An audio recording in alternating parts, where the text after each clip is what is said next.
Chapter 505. Xiao Xian purposely picked some ferocious beast's blood and tried to use it when refining bronzes. To him, using beast blood to refine weapons was indeed inconceivable, but in this place there were many inconceivable things. According to the Gongjia ancestors, the impurities had to be removed from the ores. Then, they had to carefully control the temperature and observe the melting gas. After the black gas, yellow and white gas, and as the temperature of the furnace continued to rise, green flames would appear. Then green and white gas would appear. When the metal was completely melted and only green gas was left, the next step was to mix beast blood with the casting process. Xiao Xian had experimented with many types of beast blood. He even made small molds and used them sparingly. After all, this was just an experiment. The tribe did not have many copper ores yet. They could not afford to waste too much. Unfortunately, the final result was still very depressing. The ancestors of the Gongjia family mixed beast blood into their bronze wares to strengthen them. However, not only did the blood fail to strengthen the bronze wares, it even destroyed the integrity of the bronze wares. It was easy to break. The tribe had hunted many fearsome beasts in the forest, but none of them worked. Not even the slightest bit. Either they were using the wrong method, or they had not found the right blood source. Back then, the Gongjia ancestors had discovered the method of using blood to refine swords. It was extremely difficult, or perhaps they were extremely lucky. So, not all of them can be used. When Xiao Xian showed his results to the chiefs and team leaders, all 5 of them were disappointed. However, sometimes one could not be too demanding. To be able to obtain these copper ores and successfully refine weapons was already very exciting. One step at a time. While Xiao Xian and the chiefs were experimenting with beast blood, some unwelcome guests arrived. There were 15 of them. They were from the Mang tribe, 8 Limbs tribe, and Feather tribe. These 3 tribes were considered the 3 largest tribes in the central region. Other than the Mang, 8 Limbs, and Feather tribes, there were also the 1,000 Masks and Longboat tribe in the central region, as well as the Hui tribe and Tianshan tribe in the grasslands. This was 7 of them. Although the Wanshi tribe was also listed as one of the 8 tribes, this was not true.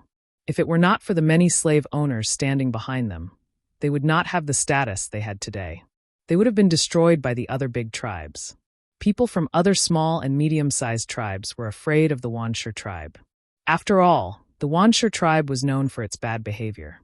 People could only feel lucky that the Wanshi tribe was not located in the central region where the tribes were the densest and the soil was the most fertile. Later, when Yanjiao appeared, many people still had the idea of watching a good show. They wondered when the 2 tribes would fight, but they didn't expect that the 2 tribes would be in a deadlock until now. Many people were still discussing how Wanshi's people could endure until now. Was it because they didn't want to make a move, or was it because they couldn't? The people of the Yanjiao tribe didn't know, nor were they interested in knowing. Xiao Xian knew the 3 leaders of the 3 tribes: Huang Yi of the Mang tribe, Qiu Gu of the 8 Limbs tribe, and Gu Ji of the Feather tribe.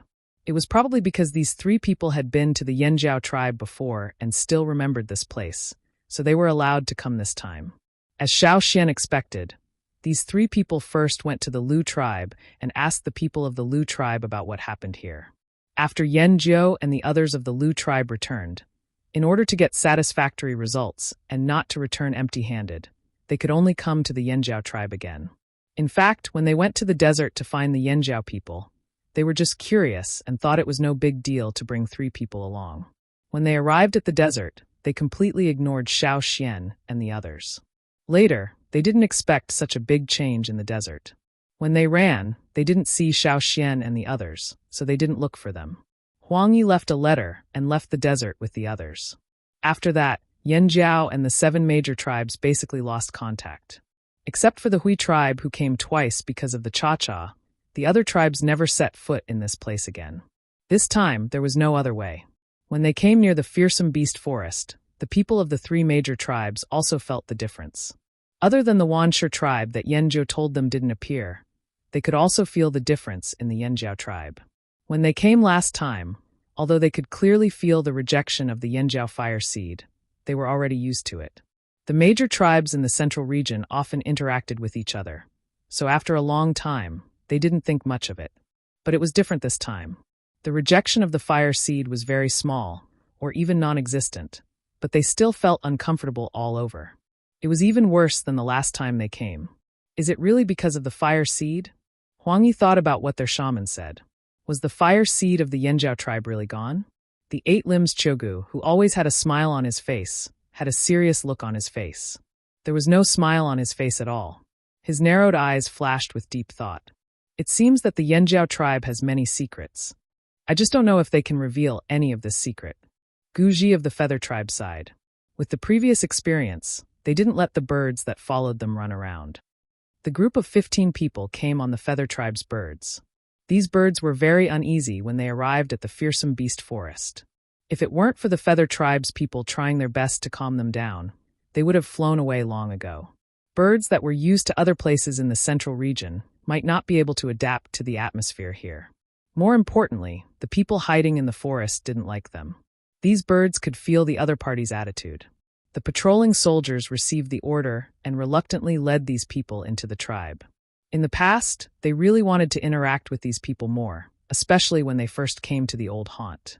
They were curious about people and things, and wanted to get to know more people from other tribes. Unfortunately, these people didn't seem very enthusiastic. Plus, after what happened in the desert, the soldiers didn't smile at them. They were even on guard. This time, the 15 people who entered the Yanjiao tribe didn't have as much freedom as last time. They were watched along the way. They were led directly to the stone house where they would meet the guests. Although they couldn't see what the other places were like, Huang Yi and the others noticed that there were many more houses here. They were more densely packed, and the arrangement of the houses wasn't messy either. It was as if they had been specially planned. It didn't seem like a disaster had happened in the Yanjiao tribe. Most people were in a good mood. So, the speculation about a disaster in Yanjiao was dismissed first. Of course, this was secondary. Huang Yi and the others realized that what scared them the most was the feeling the Yanjiao warriors gave them. They felt like something was wrong, but they couldn't put their finger on it. After all, they weren't shamans and weren't sensitive to the changes in the fire seed. In addition to the 2 shamans, the 2 chiefs and 3 team leaders also came to meet these people. Xiao Xian also stopped what he was doing and walked into the house. Last time when the 2 sides had a meeting, Ta and Gigu were standing. But this time, they were sitting down like Duokong. There was no need to be polite to these people. Huang Yi and the others looked at the people sitting across the stone table. They had a good memory, but they didn't have any impression of the 3 extra people this time. This time, we are also here to ask some questions. Huang Yi didn't intend to beat around the bush. He didn't like to beat around the bush. At the same time, he felt that the Yanjiao people shouldn't like this way of meeting, so he simply went straight to the point. A few days ago, we noticed something unusual here, so we came to have a look. I wonder if you can tell us why. Sorry, we can't tell you, the shaman said dryly. The others didn't say anything. The silent atmosphere in the house became stagnant and stiff. One side wanted to inquire about something, while the other side was too lazy to say anything. Huang Ye's eyes swept over the Yanjiao people and finally looked at Xiao Xian. Xiao Xian sighed softly. Although Huang Yi wasn't very likable sometimes, during the trip to the desert, compared to the others, he treated the 3 Yanjiao people well. Everything is fine here. As for the rest, it's Yanjiao's business. You don't have to worry about it. This meant that they shouldn't ask any more questions. Even if they did, they wouldn't be able to get an answer. Chiogu's narrowed eyes were slightly curved, looking like a kind elder. I know, because of what happened in the desert, you are angry. This is indeed our fault, Chiogu said. If you know it's wrong, why didn't you come earlier? Where have you been for the past 2 years? Did you just focus on robbing the desert? Duokong crossed his legs and squinted at the 3 people over there. He didn't give them any face at all. Perhaps these people in the old haunt weren't good with words. In the past, they spent most of their time in an environment isolated from the rest of the world. Every day and night, they faced their own people. Even if they had a conflict, they had a bottom line and a sense of propriety. Back and forth, they would say the same things. They couldn't go too far, otherwise they would be scolded by the shaman. After coming to the old haunt, when they went out to trade, they had met many people, but it had become a habit. Every year, they didn't have much time to go out, especially in the past 2 years. They basically stayed in the forest. The people in the old haunt were still the same. But Duo Kong and the others were different. When they were on the other side of the sea, they often quarreled with their neighbors, the Taihe tribe. They had a small quarrel every 3 days. When they were angry, they would expose each other's secrets. It was the same for other tribes. They were more casual and said whatever they wanted. After coming here, Duo Kong and the others also learned about the past, so when they heard what the other party said, Duo Kong couldn't help but mock them. Listening to these people's different words, Duo Kong only felt unhappy. In the past, he often saw the Taiha tribe and found them annoying. Now that he couldn't see them anymore, he missed them. No matter what, they were better than these people, right? After Duo Kong finished speaking, he raised his head and looked out of the window. When Huang Yi and the other two heard Duo Kang's words, they frowned at the same time. The matter of the bronze ware was no longer a secret. Since the slave owners had escaped from the desert, it was natural for some news to spread. Especially in the trading places where the trading teams were more concentrated, there were all kinds of news flying around. True and false, there were countless. But no matter whether it was true or false, the fact that the 7 major tribes robbed the slave owners was still known by everyone. Of course, for the tribes, this wasn't a shameful thing to say. On the contrary, being able to rob them proved that they had the strength and the means of the 7 major tribes. In addition, they robbed the slave owners, who were usually pretentious and always felt superior to others. So the people of the 7 major tribes were still very respectful of them. Huang Yi and the others thought the same as the others, but now listening to Duo Kang's words, they felt that it was very harsh. This tone was too sarcastic. Was he jealous of them? Chapter 506. As a tribe that robbed many slave owners in the desert and got a lot of gold wares, Huang Yi and the other two were prepared to be blackmailed before they entered the forest. They also brought a lot of gold wares with them this time. They thought that the Yanjiao people seldom went out of the forest and had limited knowledge, so they brought some inferior wares, most of which were bottles and pots and few weapons. However, until now, Huang Yi and the other two didn't feel any sense of superiority. They even ignored the big wooden box they deliberately put on the open space next to them. They even left a gap in the wooden box, revealing a corner of the golden wares inside, which was very conspicuous under the light coming in from the window. However, these Yanjiao people didn't look at the box. Even if they saw it, they just glanced at it and then didn't look at it. Especially the man who spoke in a sarcastic tone just now. He even showed a contemptuous look when he looked at the box. Even when he glanced at them, the contempt didn't fade away. This made Huang Yi and the other two angry. When they were in other tribes, they had never been treated like this. Only these Yanjiao people could treat them like this. These Yanjiao people obviously wouldn't be persuaded by force or persuasion. If they didn't want to say anything, they wouldn't say anything no matter how they forced them. However, the secret of the fire seed was like a cat's paw, scratching their hearts from time to time. With the intention of giving it a try, Qiugu of the 8 Limbs tribe raised his hand and motioned the people standing behind him to open the box and take out the things inside. Maybe the box was placed at a bad angle, so these Yanjiao people didn't see it clearly? Or maybe they didn't see it completely, so they didn't know what was inside? Then let's broaden their horizons. When the box was opened, the golden light reflected on the wall inside the room. Exquisite wares were placed on the table, such as wine bottles, flagons, small tripods, and so on. Some of them had inscriptions and animal patterns on them, which looked really good. When Qiugu and the other two snatched these wares, they looked at them for a long time. When they brought them to the Yanjiao tribe, they were quite reluctant to part with them. However, in order to find out more information from the Yanjiao tribe, they had to pay a little. When the other tribes took out these gold wares, those people stared straight at them and couldn't wait to stretch their necks to take a closer look.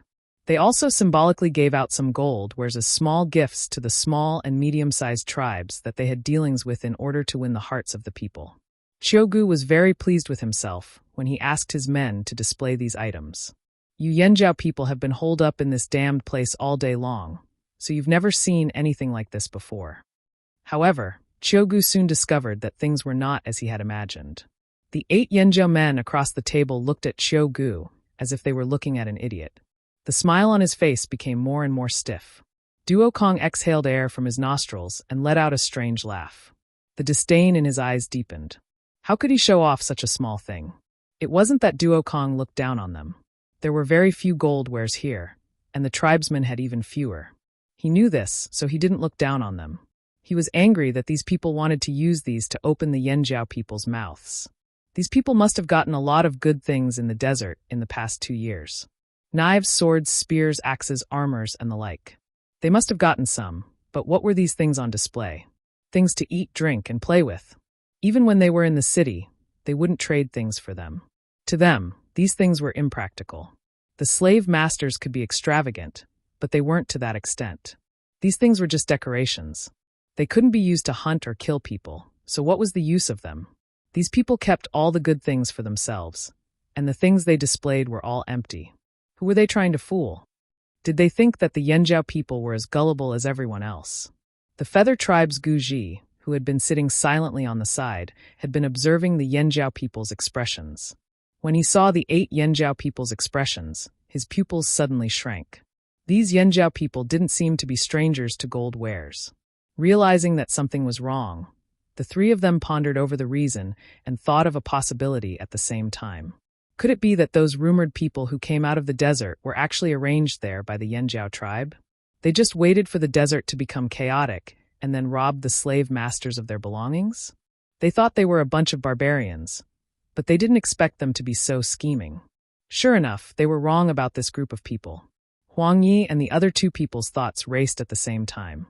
Their thoughts were like a runaway camel, running all over the desert in the face of a storm. How many things did the Yanjiao people get from the desert?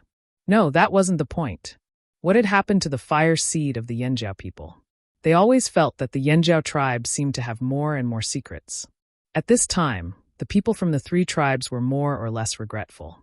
If they had taken the time to come here, maybe they could have eased the tension between the 2 sides. Unfortunately, at that time, all of their attention was on the desert.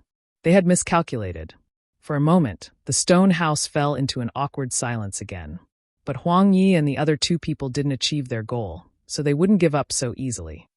Since these gold wares couldn't move people, they would change it. We were blind. We didn't know Yanjiao was also taking action. We made a fool of ourselves. Gu gave a self-deprecating laugh, but he did not ask the others to put away these dazzling objects. Since he had already taken them out, he had no intention of putting them away. Although these gold objects were precious, as a large tribe, they had to have the generosity of a large tribe. They could pick up and let go, and could not haggle over every ounce like those small tribes. They would treat these as an apology. As far as we know, many slave masters escaped from the desert, and most of these slave masters are now in one place. Gu pointed in the direction of the Wancher tribe. I know you've always wanted to get rid of that guy outside, but due to some reasons, you didn't do it. The so-called due to some reasons, Gu himself didn't know. He thought it should be that the Yanjiao people didn't have enough confidence, so they didn't start the war. But if he said it directly, the Yanjiao people would feel embarrassed, so he expressed it in a roundabout way. In fact, we didn't like the Wancher people, but because of the slave masters behind them, we didn't do anything. Now the situation in the desert is settled, and the people behind the Wancher tribe have all escaped. They are no longer a threat. Gu's eyes widened slightly, trying to look more sincere. Why don't we cooperate? What do you think? That's right. Guji also said, the Feather Tribe is one of us. They also wanted to get rid of the Wancher tribe and the slave masters who escaped, but they didn't have the time. Now they could use the power of Yanjiao to get rid of that trouble, and also ease the relationship with Yanjiao. It was indeed a good idea. The Mang tribe is one of us, Huang Yi said. They talked excitedly, but the Yanjiao people didn't say anything. After the other side finished speaking and stopped, Ao said, we appreciate the 3 of your good intentions. We'd better solve the problem of the Wancher tribe by ourselves. They didn't expect the Yanjiao people to refuse. Gu and the other 2 people didn't understand. Cooperation was a win-win situation. Why couldn't these people think it through? The Wancher tribe wasn't easy to deal with. Although the slave masters escaped, they still had power, especially the slaves in their hands. None of them were afraid of death. They had experienced it many times in the desert, so the Yanjiao people should understand. Why let their emotions affect their decisions? Stupid, short-sighted, ignorant. As soon as Ao finished, Zheng Luo said, if you want to deal with the Wancher tribe, why don't we let you go first? I heard that the big tribes in the central region have good relations. It shouldn't be difficult to attack the Wancher tribe together. Zheng Luo's meaning was simple. If you can do it, then do it. If you can't, then don't talk nonsense. We'll do it. What's the point of giving so many reasons? Who didn't have an open mind? On the other side of the sea, Zhengluo and the others often dealt with caravans, so they were smart. When Qiugu said this, he knew what he meant, so he wasn't in a good mood. You want to use us as weapons, and you want us to be grateful? No way. You think we can't do it without you? Although the Yanjiao people here knew that cooperation would save them a lot of trouble, what would happen after this was over? These people would probably start blackmailing them. Besides, they weren't even fighting yet. Would the Yanjiao tribe dare to cooperate with these people? They didn't even have sincerity. How could they cooperate? They were far worse than the Taihe tribe. After Duo Kong, Zheng Luo's mind wandered as he thought of their good neighbor, the Taihe tribe. Qiugu and the others fell silent again. They had thought about it before, but they didn't plan to act immediately. Although they had gained a lot in the desert 2 years ago, the tribe had also suffered losses and needed time to recover. If it wasn't for the Yanjiao fire seed, they wouldn't have proposed cooperation to attack the Wanchur tribe. Other than that, they weren't that determined to destroy the Wanchur tribe. After all, the Wanchur tribe's existence could keep Yanjiao in check. With them, Yanjiao wouldn't be able to dominate this region. If Yanjiao rose up, it would be a threat to them. Xiao Xian could guess what they were thinking, but he knew Yanjiao's character. This time, Yanjiao really did plan to go it alone. They would use the Wanchur tribe as their first test after the merger. In a place like this, if you wanted to gain status, you had to fight for it. This was the most primitive rule. Xiao Xian was willing to bet that if Yanjiao agreed to cooperate today, even if the Wanchur tribe was destroyed, people would say that Yanjiao had borrowed the glory of the other tribes. If that happened, the shaman would vomit blood. To the Yanjiao people, lost glory had to be won back by themselves. Borrowing the strength of others wasn't considered a success. This was what the Yanjiao people insisted on. If they wanted Yanjiao to return to its peak, the Wanchur tribe was undoubtedly a good stepping stone. Only one person could stand on this stepping stone. It could only be Yanjiao. Our tribe has its own arrangements for the Wanchur tribe. You don't have to worry about it, Xiao Xian said. Qiugu and the other two still didn't give up. They tried their best to persuade Yanjiao, but Yanjiao's attitude was still stiff. When they were asked to leave the forest, Qiugu and the other two were still puzzled. Why were the Yanjiao people so stubborn? Do you think Yanjiao people really want to go to war with the Wanchur tribe? Qiugu asked the other two. It's hard to say. Although the Yanjiao people's attitude seems obvious, who knows what their real intention is? Guji had already labeled the Yanjiao people as super scheming. Let's wait and see. If they really have such an idea, the war won't be far away, Huang Yi said in a low voice. Yanjiao people were as stubborn as ever. It was really a headache. Chapter 507. To the three tribes, the Yanjiao tribe's answer could be summed up in one sentence. It's none of your business. The Yanjiao tribe's fire seed was abnormal? That's Yanjiao's business. What does it have to do with you? Will they attack the Wanchur tribe? That's Yanjiao's business. What does it have to do with you? It had to be said that the three tribes felt a headache in the face of Yanjiao's attitude. They felt powerless and didn't know where to start. The Yanjiao people didn't even look at gold weapons. Fire seed? They all kept their mouths shut. Conflict with the Wanchur tribe? The Yanjiao tribe had no intention of asking for help. Huang Yi and the other two could only inform their respective tribes of this troublesome news. Then they carefully considered whether they could find a better way to pry open the Yanjiao people's mouths. While these people were thinking about how to pry open the stubborn Yanjiao people's mouths, the Yanjiao tribe was also having a discussion. Now everyone has adapted well, said Ao. After the fusion of the fire seed, it was indeed more powerful. Everyone was much more excited. The previous restlessness had obviously faded a lot, and the warriors looked forward to showing off their skills. When Zheng Luo and the others returned to the old haunt, they saw the Wanchur people. They knew that if they had come half a day later, the result might have been different. The tribe's fire seed might not have been destroyed, but many people would have been sacrificed. They couldn't ignore this matter just because they didn't fight. Moreover, the Wanchur people had destroyed the old haunt in Yanjiao. Many warriors still remembered how excited they were when they first arrived. But when they saw the mess on the ground, the remains of the stone pillars that had obviously been destroyed not long ago, and the fire pit had been dug into a messy pit. What kind of place was the fire pit? It was the most sacred place for the entire tribe. For the tribesmen, destroying the fire pit was a blood feud. It was a provocation and a declaration of war. If the chief hadn't stopped them, they would have already rushed out to fight. After so long, they still remembered this grudge. But back then, Yanjiao hadn't stabilized, and they didn't know much about this new world. So the chief stopped them from acting rashly. But now the time was ripe. Yanjiao was complete. It was time to settle the score. They had adapted to the fusion of the fire seed and were preparing their weapons. Metal, bone, horn, and so on. It was time to fight. But they still had to prepare before the battle. The elderly, children, and women who hadn't awakened totemic power had to retreat into the forest first.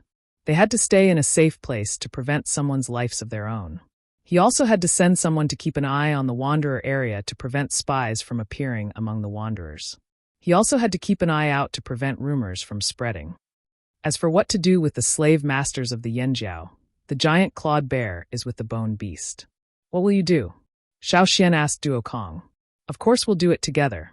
Duo Kong didn't think much of it and made a chopping gesture. But when he turned around, he saw the others staring at him. They weren't happy with his idea. What if you don't bring many people, and it's hard to deal with these two beasts? Xiao Xian asked again. The Yanjiao was not only huge, but also had thick skin. It was fierce and aggressive. It was one of the most ferocious species of the Yanjiao. And the Yanjiao was even harder to deal with than the Yanjiao. Duo Kang's mind spun quickly. He slapped his leg. No, we should lure the Yanjiao away and focus on the Yanjiao. Then we'll find a chance to track the Yanjiao and set up a trap. Then we'll ambush it. When Xiao Xian first arrived at the tribe on the other side of the sea, he had used a trap to catch a bone beast. Many people's jaws dropped. Duo Kong remembered it vividly. When he saw Xiao Xian and the rest dragging a bone beast, he was equally shocked. He asked Duo Li about the details of the incident and still remembered it. Although Xiao Xian's metaphor was different from the current situation, it was enough to let Duo Kong know their plans. When Xiao Xian and Zheng Luo returned to the old haunt, they met the Wancher people and slave masters outside the fearsome beast forest. They knew then that the Wancher people and slave masters were not harmonious. There were conflicts everywhere. The Yanjiao tribe was not afraid of the Wancher and slave masters who escaped the desert. But if they could reduce their casualties, why not? Why fight head-on? They didn't want to work with other tribes, but that didn't mean they were reckless. And so, on a cloudy afternoon, when the sun was blocked by a large cloud, a blood-stained spear flew out of the fearsome beast forest. Like a bright flash of lightning, it flew high into the sky, leaving a crimson trail in the air as it flew towards the Wancher tribe. Bang! The spear stabbed into the ground not far from the Wancher tribe's outer wall. A third of the spear was embedded in the ground. All of a sudden, the guards outside the Wancher tribe were startled. A few days ago, there had been strange movements in the ferocious beast's mountain forest, which made the people of the Wancher tribe panic. However, the chief didn't allow them to talk about it in private. If they met someone, they would beat him directly. Therefore, even if they were curious about what had happened in the ferocious beast's mountain forest, they could only keep it in their hearts. But this kind of thing couldn't be suppressed for too long. Instead, it had the opposite effect. As a result, the guards were always absent-minded. In order to divert everyone's attention, the chief planned to send another team to rob a small tribe. Then they could bring back a few more women. Perhaps everyone's attention would be diverted from the fearsome beast forest. Therefore, when the long spear flew over, the guards were thinking about robbing women and valuables. They didn't notice the sudden long spear in the sky. When the long spear approached them, they suddenly felt that their scalps were covered with ice while the fine hairs on the back of their necks were quivering. It was a reaction brought by intuition. When they heard the sound of the spear hitting the ground was still a few steps away from them, they felt relieved. They looked carefully and found it was a spear. If it was just an ordinary spear, it would be fine. But this spear was different. The spear was covered with a layer of beast blood. When they approached it, they could smell the obvious smell of blood. The blood on the spear was not completely dry. When they touched it, they would get some blood on their hands. There was a circle of animal skin tied near the end of the spear.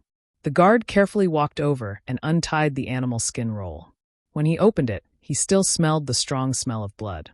But it was not like the spear was smeared with beast blood. Instead, there were words written on the animal skin roll with blood. After reading what was written on it, the guard hurriedly handed it over. Not long after, the chief of the Wancher tribe, Feng Ji, strode out of the tribe. His face was so gloomy as if a storm was brewing. The blood-stained spear was still lying there. Feng Ji walked over and grabbed the spear to pull it out. It didn't take much effort to pull out the spear from the ground. However, he quickly discovered that the stone spearhead of the spear was gone. When he asked someone to dig out the spearhead, he discovered that the entire spearhead had been shattered and separated from the body of the spear. Just how much force was used to make the stone spearhead become like this? Feng Ji suddenly felt that the wooden spear in his hand had become much heavier. What did the Yanjiao mean by this? A demonstration? A declaration of war? Thinking about the words on the animal skin roll, Feng Ji thought that the Yanjiao people were declaring war. The slave masters soon learned about what happened in front of the Wancher tribe. After noticing the strange movements in the fearsome beast forest, the Wancher tribe had strengthened their guards. They were ready for any attacks and guarding against the Yanjiao people. The slave masters didn't plan to rely on the Wancher people for information. They trusted themselves more and sent people to keep an eye on the situation. So soon after the spear fell to the ground, they learned about it. Before Mo could destroy the animal skin scroll, several slave owners brought their own slaves and came to ask Mo about the animal skin scroll. He knew that the more he tried to hide it, the more suspicious the slave masters would be. Therefore, after the slave masters had mentioned it several times, Fu Wu changed his mind at the last minute and took out the animal skin scroll instead of destroying it. These words were written by the flaming horns. "The blood used is also human blood," said Fu Ji as he looked at the slave master holding the scroll. His brows were tightly furrowed. After killing enough, they could tell the difference between animal blood and human blood. The blood on the spear was animal blood, but the words on the animal skin roll were definitely human blood. "The Yanjiao declared war on us. We have to prepare for battle," Feng Ji said. The person holding the animal skin roll did not comment on Bayan's words. He rolled up the animal skin roll and left with it without giving it back to Bayan. Feng Ji's expression darkened as he watched the slave masters and slaves leave. The slave masters who left sneered inwardly. The Yanjiao people wrote on the animal skin roll that they hated the Wancher people. It was obviously against the Wancher people. What did it have to do with the slave masters? But if the Wancher people were unlucky, where would the slave masters go? It was rare for them to find a decent place. It would be a pity to give it up. But the Wancher people were becoming more and more disobedient. They had almost forgotten who helped them rise up. Perhaps they should foster a new tribe? He couldn't tell, so he took the animal skin roll to discuss with the others. At the edge of fearsome beast forest, Duo Kong stretched his arms and looked proudly at Ta and Gigu. "How was it? I threw the spear well, didn't I?" Tower ignored him. Gui he waved his hand and said, "I can do that too. However, the real competition will have to wait until the start of the war." All three of them were candidates for chief. This battle with the Wancher people was their chance to prove themselves. Ta looked away from the Wancher tribe and turned to Xiao Xian. "What if the slave masters don't leave? What should we do?" "Then we'll deal with them all," Xiao Xian said. Chapter 508. Xiao Xian and the others just wanted to test the slave masters hiding in the Wancher tribe. If there were conflicts between the slave masters or disagreements with the Wancher tribe, it would be a good thing for Yanjiao. As long as they didn't band together, it would be beneficial for Yanjiao. Now there were more than one slave master in the Wancher tribe. According to the information they gathered, besides the slave masters in White Stone, who had the closest relationship with the Wancher tribe, there were more or less slave masters in the other cities. With such a group of people mixed together, and thinking about the temperament of the slave owners, it would be difficult to get them to unite. "The Wancher tribe's chief must be very troubled now," said Duo Kong. "No matter what they do, no matter how they react in the end, we have to fight this war," said Ta, staring fiercely in the direction of the Wancher tribe. "That's right, just like Xian said, we can just plan together," said Gigu. Gigu was about to ask Xiao Xian some more questions when he saw Xiao Xian staring in one direction. He didn't say anything and just observed what was there. Duo Kong and Ta didn't say anything when they saw this. With their abilities, they could naturally sense that there was something approaching them from the bushes in the forest. However, judging from the movements in the bushes and what they felt, the approaching thing wasn't a threat, so they didn't pay much attention to it. In the forest on the left, there was a rustling sound in the bushes. The sound was getting closer and closer, and they could clearly see the grass shaking. Through the dense bushes, although they could only see a little bit of beast fur through the narrow gaps between the bushes, they knew what it was. It was a wild rat often seen in the forest. It was small, fast, and agile, but because it was too small, it wasn't a fearsome beast, and it didn't have much meat. For creatures like this that lived at the bottom of the food chain, unless life was really difficult, they would usually set traps around the fields to prevent them from damaging the crops. Usually, tribesmen wouldn't bother with rats like this, especially after they came to the old haunt. Their lives were much better, and now they just ignored rats when they saw them. The forest was so big, and there were so many rats like this. Duo Kong and the others didn't care about this seemingly ordinary rat. Just as they were about to look away, they saw Xiao Xian quickly pull out a spear dart from the animal belt tied around his waist. Without any hesitation, he threw his arm. The stone spear dart was like a cold gray light, shooting towards that direction with murderous intent. Puff! The sound of a sharp weapon piercing through flesh and nailing to the ground could be heard from the bushes. Following that, a trace of blood chi diffused out.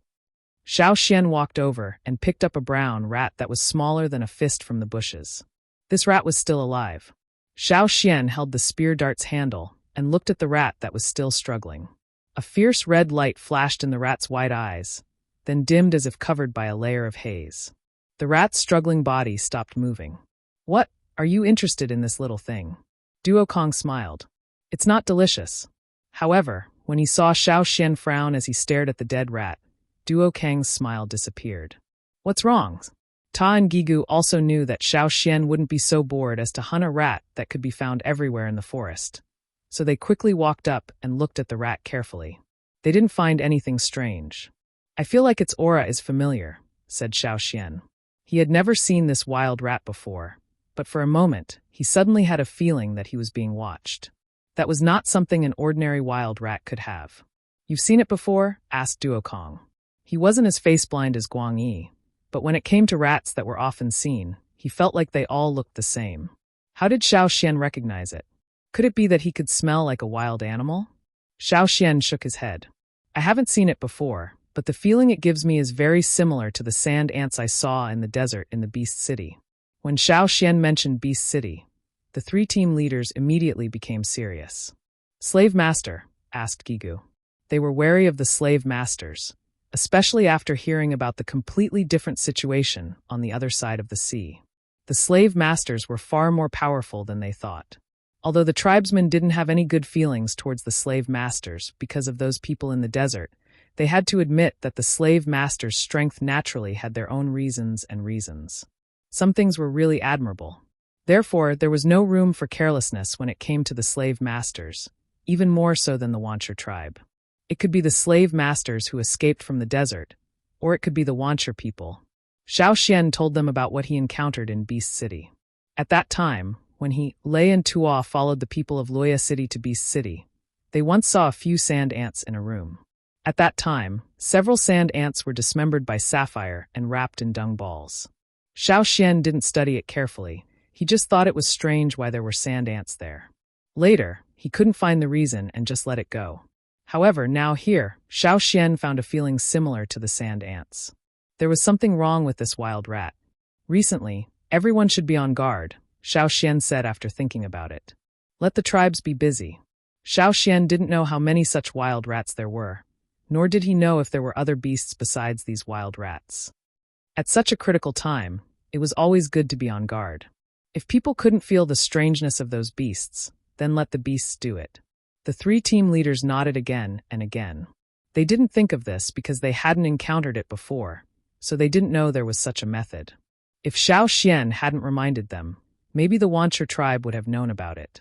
When the wild rat was nailed to death by Xiao Xian, the Wancher tribe, in a large stone house near the center of the tribe, a man sitting cross-legged on a piece of animal skin spat out a mouthful of blood. The blood dripped from his mouth onto the bone ornament around his neck that was carved into various skulls. At this moment, his face was pale and his muscles twitched. His eyes were fierce and filled with undisguised anger. His twisted face looked even more ferocious. "How is it?" The chief of the Wancher tribe, Feng Wu, asked hurriedly. "One was nailed to death." The young Wancher shaman breathed heavily. This feeling of being out of control was very unpleasant. He recalled what happened in the desert. He still remembered that time. In order to curry favor with the young lord of Whitestone City, he took out the sand ants that he had painstakingly raised and guided them to do something. But he did not expect that not a single one of those sand ants could come back. In the end, not only did they fail to satisfy the young master of the Baisher tribe, but they also suffered great losses. He hadn't completely swallowed his anger, and now it happened again. Before he lost all connection with the sand ants, he had seen a ball of fire, but it was blurry. There seemed to be a horn in the fire, but he didn't know what it was. Later, he had various guesses, but he couldn't be sure. Now, he finally knew what that ball of fire represented. It was a yenjiao. This time, before he lost connection with the wild rat, he saw the ball of fire again. It was very clear and very large, much larger and clearer than the one the sand ants saw last time. He saw something that looked like two horns in the fire. That was the yenjiao totem, and the person who nailed the wild rat he sent out was a yenjiao. It was always a yenjiao. The yenjiao were simply evil. The chief of the Wanshur tribe, Feng Wu, heard the result and cursed angrily. Of course, he wasn't cursing the Wanshur shaman, he was cursing the yenjiao. But while he was cursing the yenjiao, he was also cursing the Wanshur shaman as trash in his mind. 2 years ago, when the young shaman came back from the desert, he was extremely arrogant. He always thought that he was so arrogant that he didn't even take the leader seriously. Later, when the incident happened in the desert, he was under Feng Wu's control, so he became more obedient. While the Wanshur shaman was panting and Feng Wu was cursing, the others in the room lowered their heads and didn't say a word. They were usually fierce to their subordinates, but now they were like children who had made a mistake. They stood there, afraid of being noticed by Feng Wu. When Feng Wu finished cursing, the others raised their heads slightly to discuss the upcoming war with the Yenjiao tribes. Everyone present was at least a small leader in the Wanshur tribe. In the past, they had all participated in attacking other tribes. If they were attacking a small tribe, they would rush forward one by one. First come, first served, and those who were slow would not get anything. But this time, they weren't sure about the war with the Yenjiao. They had never thought that they would be attacked in their lifetime. Yenjiao had declared war on them. What a headache. The current situation in the Wanshur tribe proved that if you robbed, you had to pay back. What will the slave masters do? Feng Wu looked at the Wanshur shaman. After a while, the Wanshur shaman had calmed down. He thought for a moment and said, "I don't think so." Feng Wu violently smashed a wooden table next to him into pieces. Feng Wu wanted to curse, but he was still afraid of the slave masters. Who knew if there were any slave masters listening in? The more he thought about it, the angrier he became. He held back his anger and took deep breaths. Are we really going to fight? I heard, the Yenjiao people are quite strong. A small leader stammered. He was promoted because of his meritorious service when he went out to rob a small tribe at the end of last year. Compared to the other senior leaders, he was still too inexperienced. He didn't know that there were some words that could never be said at this time. Sure enough, as soon as the small leader finished speaking, he suddenly felt his vision blur. A strong murderous aura hit him so hard his legs went weak. He didn't even have a chance to beg for mercy.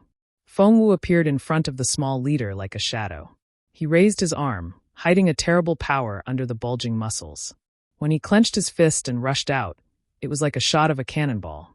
The sound of it breaking through the air was like a ferocious poisonous snake, releasing its deadly murderous intent. The fist that rushed out smashed heavily into the chest of the sub-leader, who had just spoken. The powerful impact and the power of this punch directly caused the sub-leader's back to explode. Blood and pieces of flesh spurted out behind him. When he pulled back his arm, Feng Wu was still holding a lump of flesh in his hand. It was the heart. The small leader didn't see the hole in his body. He didn't even have time to hide the fear on his face. He fell down with a thump. The other leaders in the room seemed to have expected this scene. They didn't look at it. They just shivered and lowered their heads in silence. The room was filled with the thick smell of blood, making the atmosphere more stagnant. Feng Wu shook off the blood and pieces of flesh in his hand. He didn't even look at the man on the ground. He said in a low voice, "Do you think I'm afraid of the Yenjiao? They're nothing. If we can dig their fire pit once, we can do it again." These words were for the others, and also for himself. The Wanshur shaman sat on the thick animal skin. He didn't speak, but when he lowered his head, his eyes flashed with disapproval. He didn't take the Yenjiao seriously before, but now he felt more and more uneasy. Especially the strange situation in the ferocious beast mountain forest a few days ago, he had been worried until now. However, he didn't feel any threat of life or death. The fire seed in the fire pit had grown bigger, and looked more vigorous these days. As long as the fire seed was there, it could save his life. On the other side of the Wanshur tribe, the stone houses built were different from the original style of the Wanshur tribe. There were no drawings of the Wanshur tribe. This was the place of the slave owners. After they came to the Wanshur tribe, they drew out such a place. As for whether the chief of the Wanshur tribe agreed or not, how could the chief of the Wanshur tribe not agree? Without the support of the slave owners, how could the Wanshur tribe reach where it was today? At this time, in one of the stone houses, several slave owners gathered together to discuss. In front of them, there was a roll of animal skin. It was the same one that the Yanjiao tribe had tied to the spear and thrown out. What do you think? Have you made up your mind? An older slave owner asked. Do you still need to think? It's not a good time to fight recklessly, a young slave owner said, lying on a chair. Although he didn't look old, there was a bit of momentum in his words, which showed that he used to be in a good position in the desert. On his clothes, there was the symbol of the Skywheel City in the desert. Next to him, a fat slave owner of the same age hugged a female slave and quickly said, Yes, it's not a good time to fight. If the Wanshur tribe wants to fight, let them fight. We don't have to fight. Besides, the Yanjiao people hate the Wanshur tribe. This roll of animal skin shows that the Yanjiao people don't want to fight with us. The expressions of the other people in the house changed. They quickly exchanged glances to test each other's opinions, but didn't want to show their thoughts at this time. The former young master of the White Stone City glanced at the people in the house. He saw that they were thoughtful for a while, then frowned and looked dignified. After a while, they seemed to understand each other. He knew that the longer they discussed, the worse the situation would be. He was one of the few people here who supported the Wanshur tribe. Unfortunately, he couldn't persuade the others. Just look at the young master of the Skywheel City, who spoke first. There was a big disagreement here. Some people felt that if the Wanshur tribe suffered, they, the slave owners, would not get any benefits.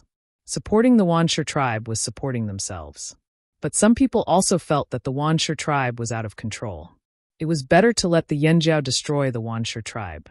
This way, it would be easier to control them.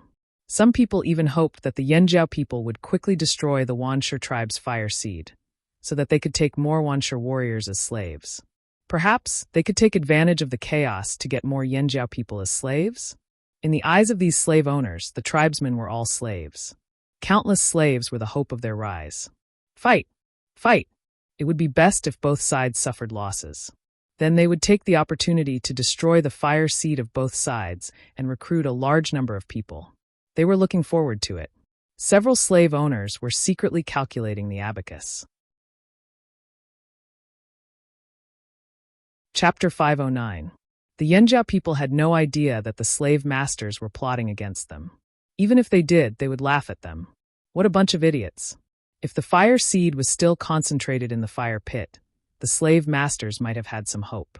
After all, it was the source of power for a tribe. However, the Yanjiao fire seed had long been integrated into every Yanjiao person.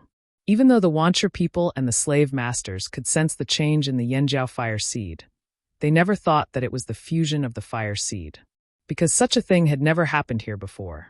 Not every slave master knew some secrets.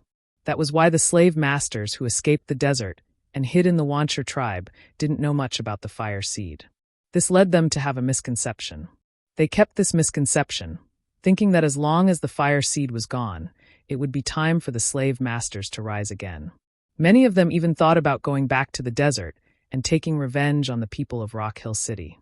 The slave masters were scheming. The Wanshur people were preparing for war. In the fearsome beast forest, the Yanjiao people had already begun a large-scale adjustment. Those who couldn't participate in the battle retreated to their original hiding spot. The terrain there was easy to defend and difficult to attack. If there were any changes, they could deal with it for a while. The wanderers had other places to settle down. When Xiao Xian returned to the tribe from the edge of the forest, he saw a group of warriors chatting together. They had just finished their training and were standing there in high spirits. This time, we're going to drive the Wanshur tribe out of here. We won't leave any land outside the forest for them. We'll take it all and farm it. That's right. They destroyed our fire pond before. Let's dig up their fire ponds as well. Yes, dig it up. These were the people who saw the mess when they returned to the old haunt. They were all excited when they talked about it. They wanted to kill all the Wanchur people. Every tribe had a bottom line. Anyone who crossed that line would be provoked and declared war. This battle had been delayed for a long time. Now it was finally here. Ferocious beasts were driven away by fighting, not persuasion. To the Flaming Horn tribesmen, the Wanchur tribesmen were ferocious beasts lurking around their nest, ready to bite them at any moment. They had to use their fists and blood-stained blades to kill the ferocious beasts. Even if they couldn't kill them, they had to chase them away. How could he allow others to snore beside his bed? It was simply intolerable. Not everyone could coexist peacefully with Yanjiao like the Taihe tribe. Lei and Tuo were also among them, and their well-defined faces showed fortitude and expectation. Tuo was holding a stone knife in his hand, which was the knife he was used to. Although the tribe had also made a copper knife, they could not make it into the knife he was used to, and it was not easy to use. There was a big difference between a stone knife and a copper knife. The feeling was not right, and he could not find the right feeling. He was about to fight with Wanchur. He did not want to give his opponent a chance because of a saber that was not easy to use. Xiao Xian found that there were some wood chips on Tuo's knife. Apparently, he had gone to training not long ago to simulate people with wood and practice chopping. How are the preparations going? Xiao Xian asked Tuo when he passed by with Duo Kong and the other two. Not bad. Tuo laughed. I'm looking forward to revenge. The contradiction between Tuo and Lei and the Wanchur tribe and the slave owners was deeper. When they went to the desert with Xiao Xian, they were caught in the beast city and thrown into the Colosseum. If it weren't for Xiao Xian, they would have become two of the victims of the Colosseum. It would have been impossible for them to return to the old land alive. The people who had betrayed Lei and Tuo were the new Wanchur shaman and the people of Baishur city. They still remembered this hatred, and now the new hatred and old hatred were avenged together. Lei's eyes flashed with anger and excitement. Finally, there was a chance for revenge. This day had finally come. War was an important part of human social activities. Whether it was between tribes or slave owners, there were always some big and small frictions. These would cause friction and contradictions, and war was the most direct way to solve these frictions. The ultimate goal was survival. Duo Kong and the others were no strangers to this. Snatching territory, resources, salt mines, and so on were all obtained through war. For the other half of the people, this was their first large-scale war in 1,000 years. Xiao Xian was thinking when he suddenly heard someone call him. Xian, the shaman wants you to go over. Mai ran over from not far away and said to Xiao Xian. At this time, the shaman wanted Xiao Xian to go over. There must be something important to discuss. Without delay, Xiao Xian and the other two parted ways and ran towards the shaman. The two shamans' houses were not far from each other. After arriving, Xiao Xian saw Ao and Zhengluo standing at the door of the old shaman's house. Seeing Xiao Xian, Ao nodded towards the house, motioning for Xiao Xian to hurry in. Walking quickly, Xiao Xian found that the old shaman was there too. The two shamans each sat on a thick animal skin, looking like they were waiting for Xiao Xian. Xiao Xian walked over and sat on a large animal skin on the ground in front of them. Do the two shamans have something to tell me? The old shaman looked up at Xiao Xian. Do you know what to do in the battle with Wanchur? Xiao Xian nodded. Yes. When the time comes, I will take the lead with the 3 team leaders. The battle plan had been laid out, but Wanchur's people were already prepared. The effect of a sneak attack was not necessarily good. They still had to attack by force. Once the battle started, the warriors with high status in the tribe would naturally be at the front. This time, the two shamans would not lead the charge. They would be in charge of commanding from the back. Duo Kong and the other 2 team leaders would be at the front. The shamans would also use this opportunity to evaluate their performance. As the grand elder of the tribe, Xiao Xian could not fall behind. If he went with Duo Kong and the other 2, who in the tribe would trust him in the future? Just because of the blessings of the ancestors and previous contributions? No matter how great the contributions were, their influence would still decline after a long time. Xiao Xian was already mentally prepared. This was not the first battle, but this was the largest one. It would be a lie to say that he was not stressed. Although he knew that it was very dangerous to be at the front, this was a place where strength was respected.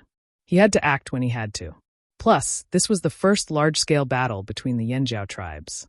Those with high status in the tribe naturally had to be the vanguard, boost morale, and lead the troops. The higher the status, the greater the responsibility. Hearing Xiao Xian's words, the 2 shamans nodded. It was rare that they did not object. In the past, if they heard that Xian was going to a dangerous place, they would definitely be the first to object. But now the tribe was complete. In order to return to glory, they would have to go through more in the future. If Xian wanted to stabilize his position in the tribe, he had to show new results. Only then would the people in the tribe be more convinced. In this battle with Wanshi, your mission is different from Gigu and the others. The shaman said, their targets are the Wanshi people, the leaders of Wanshi. Your target is the fire seed of Wanshi. Xian's eyes widened. Wanshi's fire seed? That's right. If possible, destroy their fire seed. Don't give them a chance to transport it away. Tua and the others will help you. Of course, the Wanshi people will definitely guard the fire pit. If you can't find a chance, just wait until the battle is over. But if there is a chance— I know, Xian nodded, then asked, if there is a chance, what should I do to destroy the fire seed? Well, the old shaman stroked his beard. According to our ancestors, you should use the power of inheritance. It will guide you. The two shamans had no experience in destroying a fire seed. They had only heard that the shaman's power of inheritance was needed to completely extinguish the enemy's fire seed. Many tribes would clean up the battlefield after the battle before sending the shamans to destroy the fire seed. But they had only heard about it. After all, they had never seen it with their own eyes. They could only tell him what they knew. Don't force yourself. Your life is the most important. At worst, when the battle is over and we've cleaned up most of the Wanshi people, we'll go personally, said the shaman. Yes, I know. Don't worry, Xian said solemnly. The two shamans' hearts thumped at the same time. They felt more and more uneasy.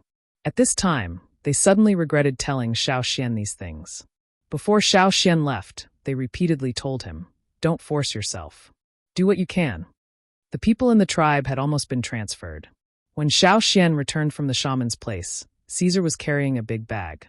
He was helping Old Ku and the people around to transport things. The most obvious thing was Old Ku's big box with various stone tools. Old Ku had polished many weapons and distributed them to the people who were also transferred to avoid the battle. Although they were old and weak, they were not without a little bit of fighting power. If they encountered sneak attacks, they could still fight with weapons. Don't worry about us. Be careful. Old Ku patted Xian's shoulder hard. He knew that Xian was the vanguard like the three team leaders. This was different from hunting. The people who rushed in front had to bear much more pressure and danger. Old Ku couldn't help but worry. If it was someone else, Old Ku would definitely think that as a person with such a high status in the tribe, he was not old or a shaman. He was strong and young. How could he feel embarrassed to hide in the back? But when it was Xian, Old Ku had a different idea. It was a natural double standard. It was human nature. The shamaness also asked someone to make some clothes-fitting clothes for us with the rest of the white worm skins. Xian showed the white worm skins he was wearing inside to Old Ku. These are good for protection. Old Ku just sighed and didn't say anything. There was no such thing as absolute protection in the world. Even if the worm skins were hard to cut, it was just hard to cut. It wasn't impossible to cut. Otherwise, how could the worm skin clothes be made? Besides, how could they be fine after being hit by an axe? 2 days later, most of the non-combatants in the tribe had been transferred. The two shamans were also transferred.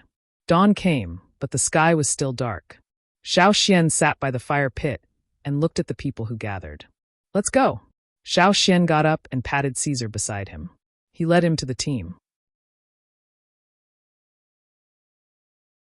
Chapter 5:10. The sky was still dark. At this time, Wanshi's guards had not changed shifts. Those who had been on duty all night were tired. Those who changed shifts might not have woken up yet.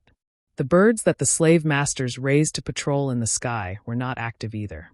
When Xian and the others arrived at the edge of the forest, the sky above was already dimly lit. The birds that usually woke up early were ready to chirp. Ao looked at Zhengluo. Seeing Zhengluo nod, he raised his hand and the people in the forest rushed out.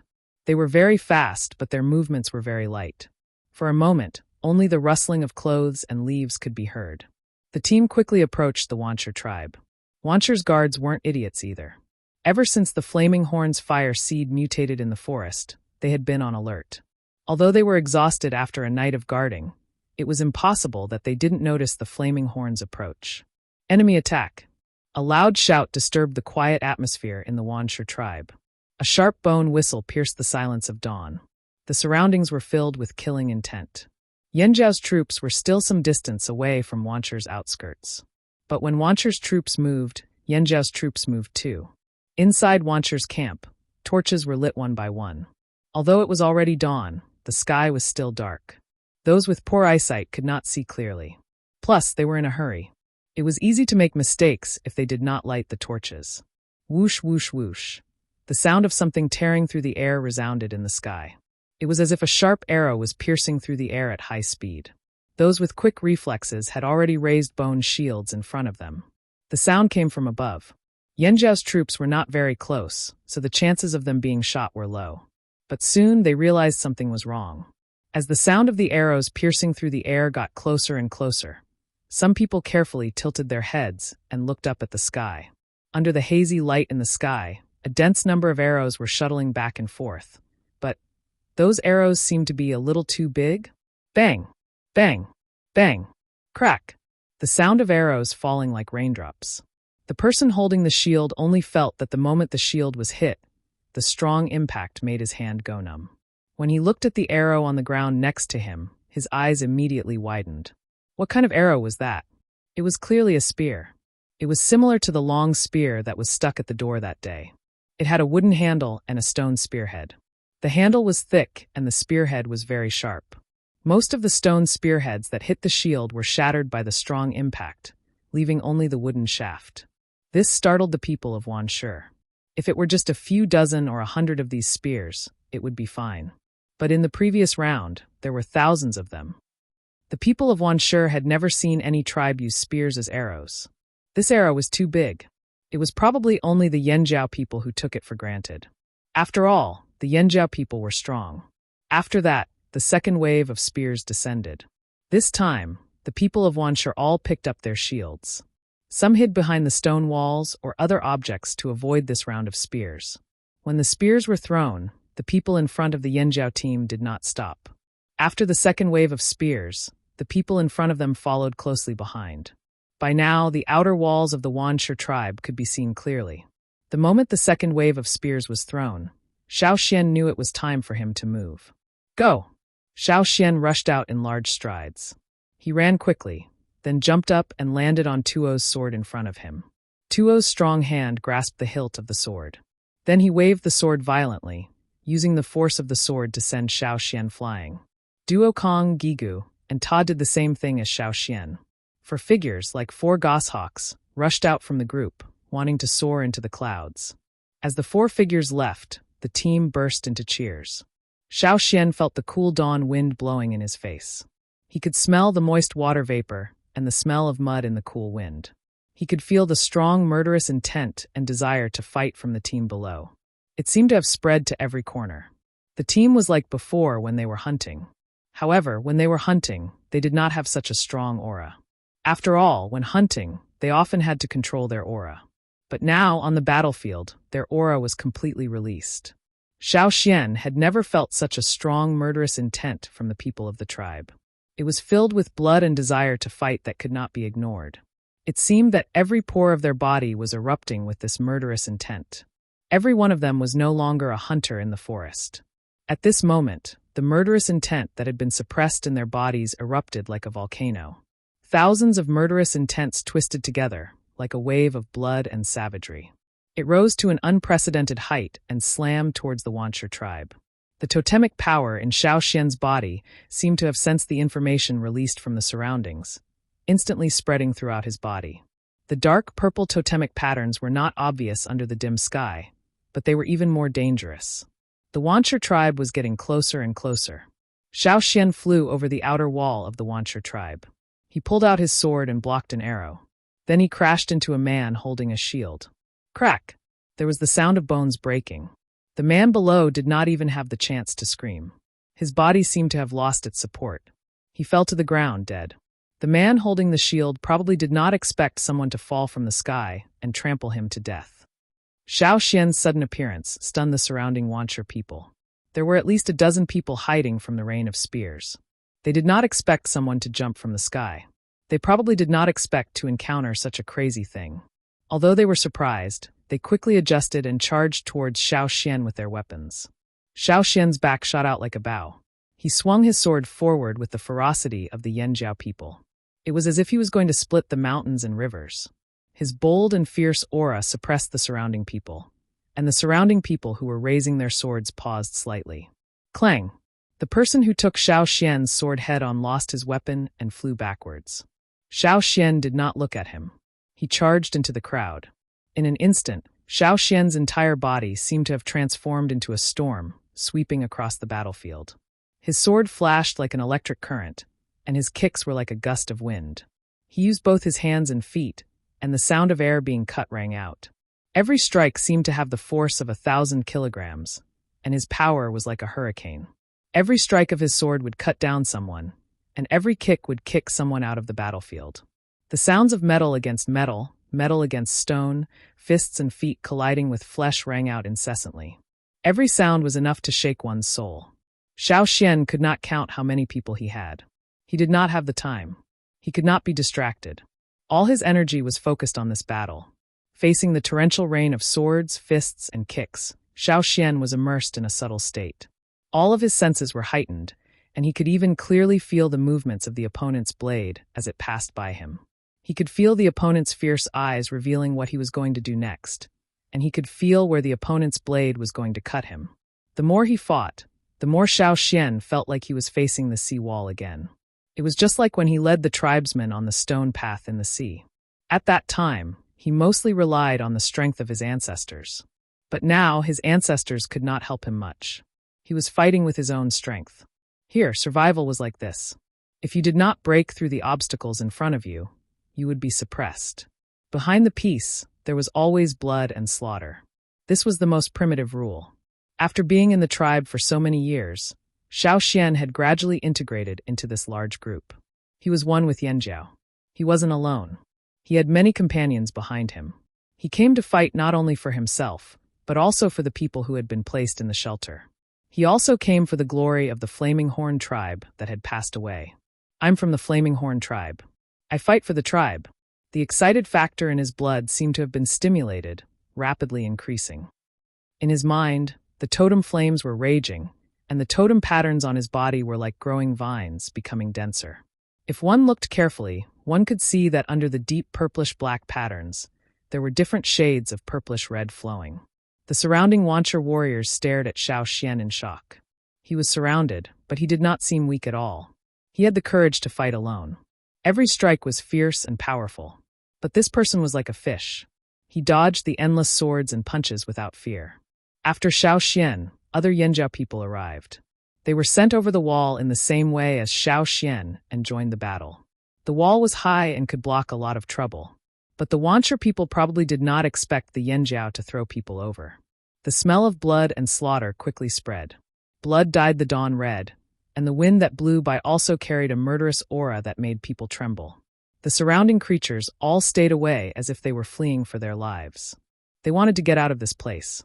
When the Yanjiao attacked, the Wancher leaders and leaders came out one after another. Knowing that the Yanjiao would attack, Fuji was not surprised. But seeing the situation now, he could not help but feel angry. When he took over as leader, only the Wancher people attacked others. They had never been attacked. Bai Xiao, the leader of the Wancher army, was standing on a high ground. He opened his eyes wide and looked around. He saw everything and his eyes flashed with a cold light. Then he roared, "Kill them!" Before his voice faded, Fuji had already jumped down from the high ground. After a few leaps, he rushed toward the battlefield. The wind was like thunder, like the beating of war drums. Behind Fuji, the others also joined the battle. Two tribes, two different forces. Neither side backed down. Like two ocean currents, they crashed into each other, creating countless whirlpools.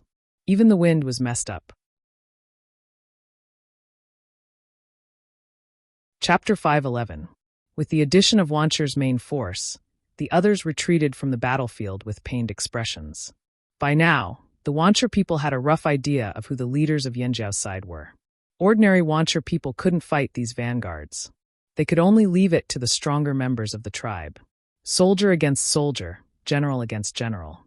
Up until now, in order to block Xiao Xian's attack, Even if the people around Xiao Xian were not cut down or kicked away, they were all injured. In order to block Xiao Xian's attack, they could clearly feel the blood boiling in their chests, as if it was about to rush out of their throats. If they were distracted, they would suffer a fierce kick and be sent flying out of the battlefield. The Wancher people couldn't help cursing in their hearts. This kid was too strong. Even if they could only withstand the residual force, they felt their arms and legs go numb. If this continued, they wouldn't even have the strength to hold their weapons. In fact, it wasn't just these people. For Xiao Xian, it was more difficult. The continuous fierce battle made his chest heave up and down. His breathing wasn't easy. At this time, every second felt infinitely long. It felt like a long time, but in fact, it was only a few dozen seconds. Xiao Xian's physical strength was better. At the same time, he relied on his aura to suppress the others. That was why he could withstand the siege and break through. Fortunately, with the addition of Yanjiao's reinforcements, Xiao Xian had an easier time. Get out of the way. A man holding a shiny golden mace strode over with large strides. His eyes were filled with an ominous glint, and his entire body was emitting a strong killing intent, causing people to tremble in fear upon seeing him. This was one of the leaders of the Wancher tribe. He came with Bien, but Bien went to deal with the other side. He came with his men. Seeing that a group of people couldn't take down a kid, the leader was furious. His nostrils flared, and his eyes flashed with cold light. As soon as they saw this person, the people surrounding Xiao Xian, as well as those who were rushing over, all turned around. They would not join the battle between the leaders. If they did, they would only be affected. They would not go over and seek death. When the leader rushed over, Xiao Xian clearly felt the immense pressure from his running. The mace in the other party's hand was probably made from materials provided by the slave masters. It looked more like a modified spear. The front of the mace had a sharp blade like a spearhead. Below the tip was a thickened mace with spikes like a wolf's fangs. Further back was the long mace. As the leader rushed over, he turned the mace at an angle. The spikes on the mace had a murderous aura, as if he was going to kill his opponent. Xiao Xian pushed back the two Wancher warriors in front of him.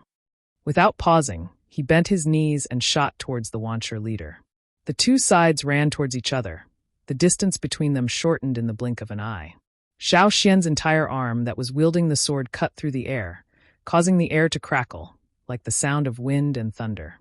The Wancher leader planted his feet on the ground, swinging his mace to meet Xiao Xian's sword. Xiao Xian's sword was specially made for him by Gongjia Heng. He knew that the Yanjiao people were strong, so this sword was bigger and wider than most swords in Royal City. He didn't know what Gongjia Heng added to the sword, but it was obviously heavier than other swords of the same size. However, to Xiao Xian, this weight was nothing. Sometimes he even wished it was heavier. The sword drew a bright arc in the air, like heavy dark clouds during a rainstorm. At the moment of the collision, the Wancher leader felt a numbing pain in his arms, as if he had been hit by many sticks. The momentum he had just gained was almost dissipated by this blow. His hand holding the stick split open, and blood spurted out along with the vibration of his wrist. Although he knew that the Yanjiao people were strong, this was his first time fighting a Yanjiao person head-on. The pressure was stronger than he expected. Every bone and muscle in his body seemed to be trembling under this attack. They were screaming and emitting creaking sounds, losing their original coordination. His heart pounded violently, as if it was going to jump out of his chest. The blood vessels in his arms felt like they were going to explode. In that instant, the Wancher leader knew he had underestimated this flaming horn kid. At this moment, he couldn't think of anything else. He was terrified. If all the young flaming horns were like this person, would Wancher still have a chance to survive? Perhaps the leader had made the wrong decision. They should have left early. Someone had once told them that Yanjiao was a glorious tribe 1,000 years ago. Even the well-known powerful tribes in the central region were afraid of Yanjiao. However, no one believed that after 1,000 years of Yanjiao's disappearance, after 1,000 years of decline, they could return to their peak. Boom! It was as if a bomb had exploded. The ground where the two were fighting suddenly caved in.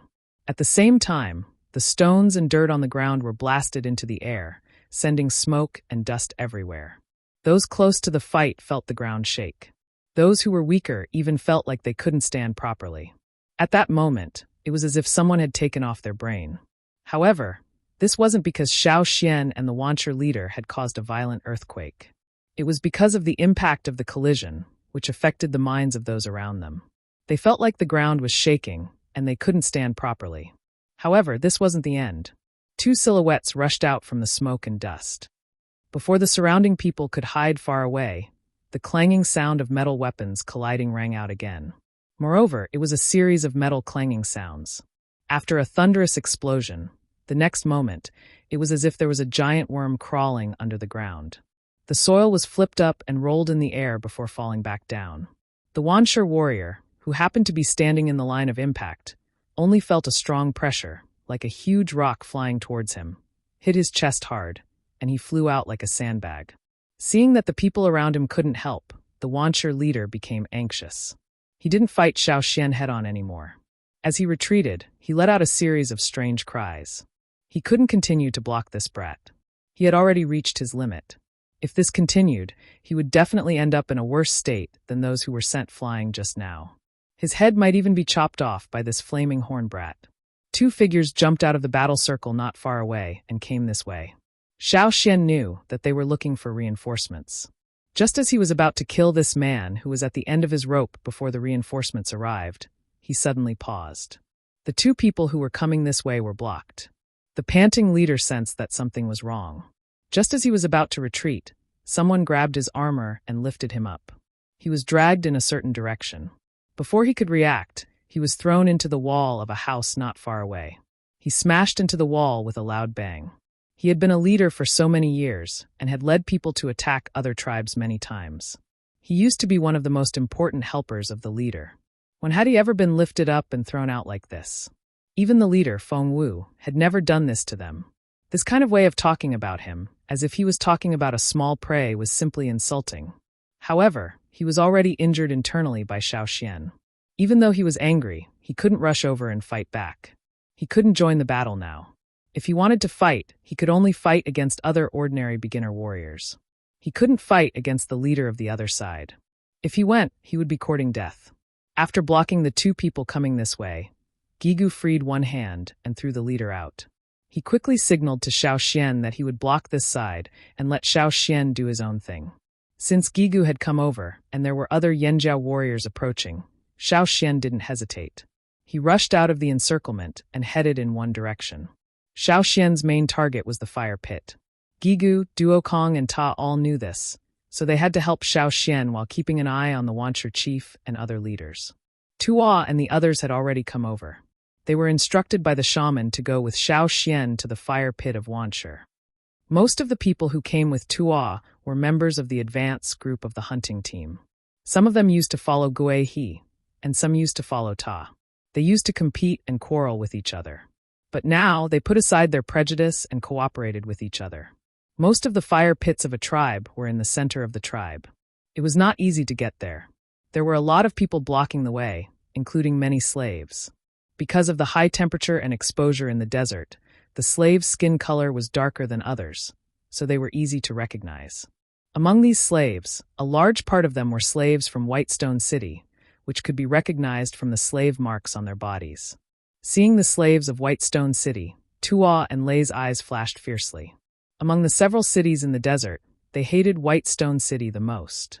Whitestone City not only had a close relationship with the Wanshur tribe, but also had raised a Yanjiao trader. They roared and waved their sharp blades, killing the Whitestone City slaves in front of them. Their blades whistled through the air. The deeper they went, the more Xiaoxian felt the repulsive force of the Wanshur fire seed. He believed that other Yanjiao people could feel it too. The influence of the fire seed could not be ignored.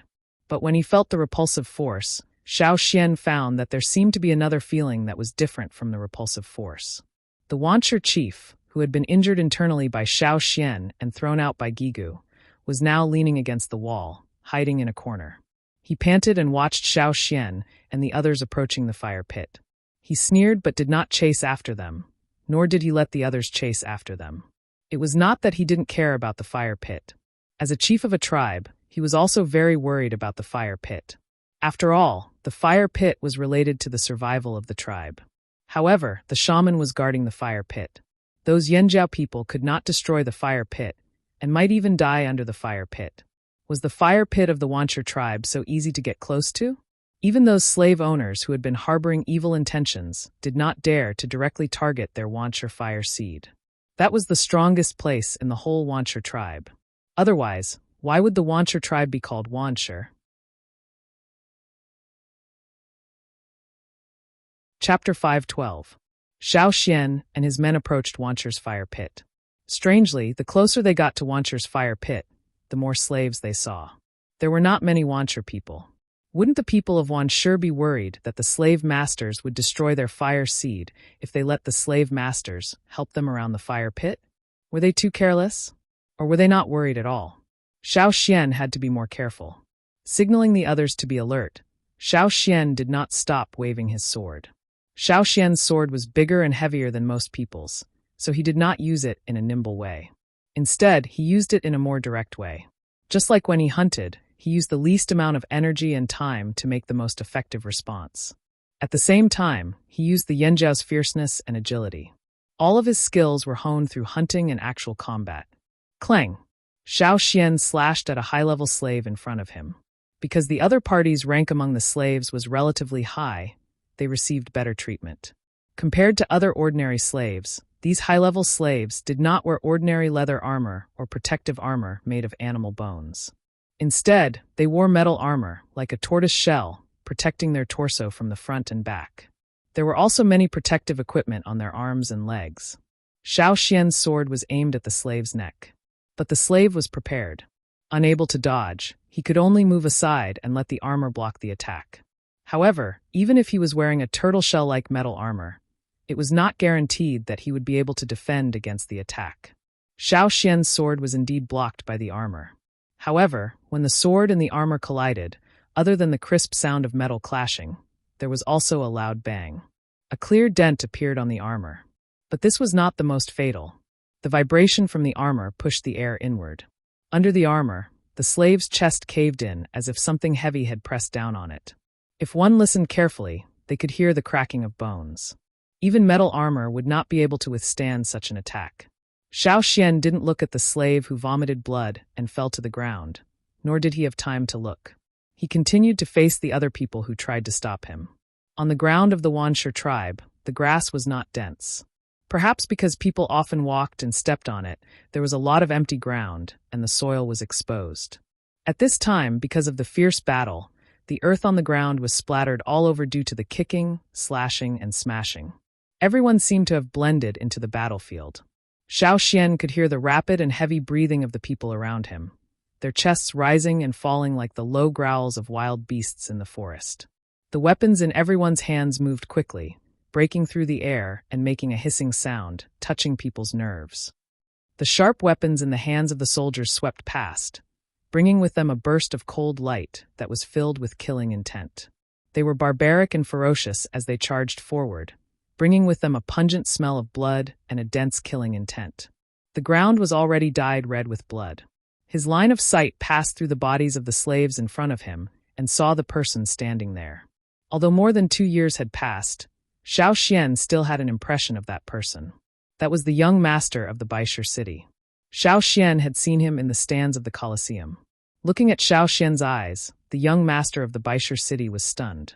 He only felt that Xiao Xian was very familiar, as if he had seen him before. But it had been too long, and many things had happened in the past 2 years, so the young master of the Baisher city couldn't remember for the time being. The young master of the Baisher city quickly searched his mind for where he had seen this person before. As Xiao Xian and his people got closer and closer, the young master of the Baisher city retreated a little more. Not far away, there were the howls and roars of the Wancher beasts. It was the Wancher beasts of the Wancher tribe who were fighting with the Yanjiao beasts. The Wancher beasts were the killing machines that were selected and cultivated by the Wancher tribe. Before the arrival of the Yanjiao tribe, the people of the Wancher tribe had selected the best Wancher beasts and let them enter the mountains to fight with the beasts. Therefore, even now, in the face of the Yanjiao beasts, this group of killing machines that had been selected from generation to generation did not know fear. Even if they hurt the enemy 100 times, they would do it. They lived to kill, and they died to kill. The Wancher beasts always reminded the slave owners of the Colosseum city in the desert. Many of the fighting beasts in the Colosseum city were also cultivated in a similar way. It could be said that the Wanshur tribe followed the slave owners and learned this method. After escaping from the desert, the slave owners often recalled their life in the desert and the Colosseum city. Listening to the roars of the beasts, the young master of the Baishur city could not help but think of the Colosseum city in the desert. Then his whole body shook as he thought of a person. It was him. It was that kid. The young master of the Baishur city stared at the direction of Xiao Xian. He remembered. That kid was the kid who had appeared in the Colosseum city. Xiao Xian's performance in the Colosseum was still fresh in the memory of many slave owners. However, at that time, Xiao Xian was wearing a hat and his appearance was not real. Others may not recognize him, but after the Colosseum city, Dao Yu had identified him and told the Baishur young master the identity of the person in the Colosseum city. If it were other things, the young master of the Baishur city may not have such a deep impression. However, Xiao Xian had followed the group of people from Luoya city. In the eyes of the slave owners who fled the desert, Luoya city was a traitor. The desert cities were destroyed one by one, but Luoya city survived. The people of Luoya city not only lived well in the desert, but also had a larger territory. The people who destroyed Baishur city were mainly Luoya city. Luoya city was the dog of the Shur family in Rock Hill city. The Baishur young master's hatred for Luoya city was now transferred to Xiao Xian. After all, Xiao Xian used to follow the third young master of Luoya city, Su Gu. Moreover, since the Colosseum city, Baishur's luck was getting worse and worse. Not only did the king die, but the entire Baishur city did not exist for long. If he had not been prepared and escaped, the whole army would have been wiped out. The Baishur young master's eyes were fierce. He ordered the slaves around him to take out their bows and arrows. His eyes stared at Xiao Xian's position. Violent emotions gathered in his pair of hazy eyes. He took the bow in his hand, which was made of rare materials from the desert beasts, and pulled it almost into a full moon shape. All the resentment since escaping the desert was integrated into this strong bow. Perhaps the Baishur young master was not good at other things, but he was quite capable of archery. At this time, the Baishur young master had ignored everything except the target. He did not think about whether he might accidentally hurt his own people.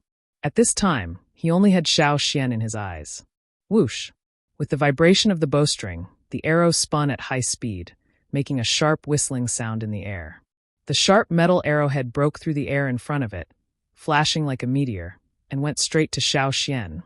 The sharp whistling sound of the arrow wherever it passed, whether it was the slaves or the Yanjiao warriors who were fighting with it, they all felt like their eardrums were being scratched by someone, stinging pain.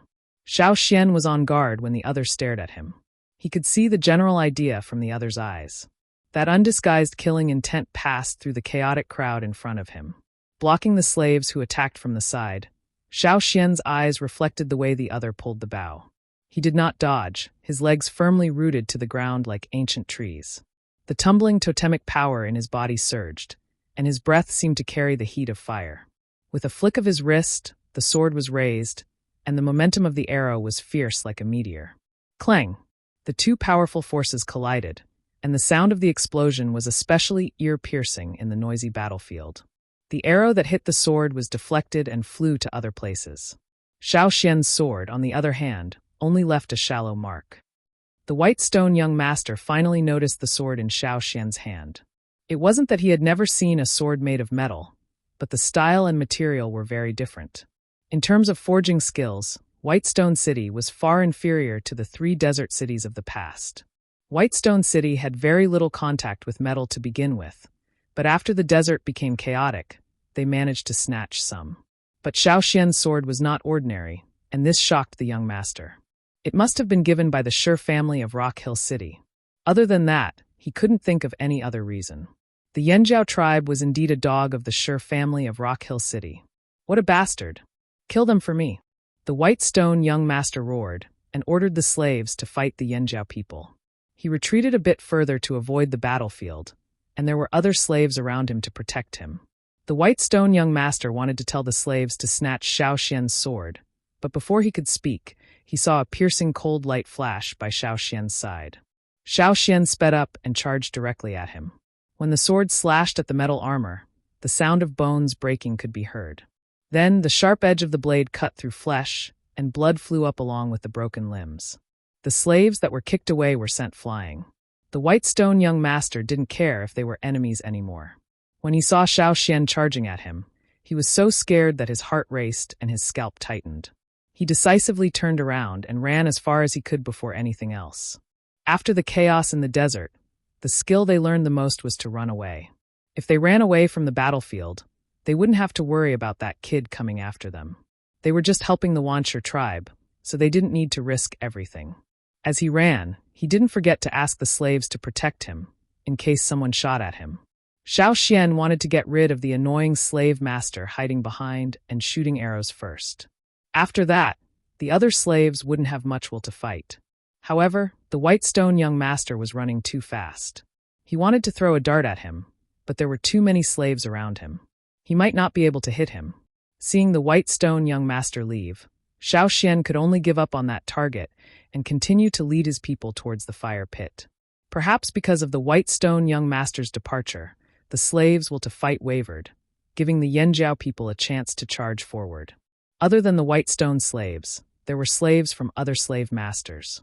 However, those people seemed to be cannon fodder and weren't too difficult to deal with. The slave masters indeed had other intentions and weren't helping the Wancher tribe wholeheartedly.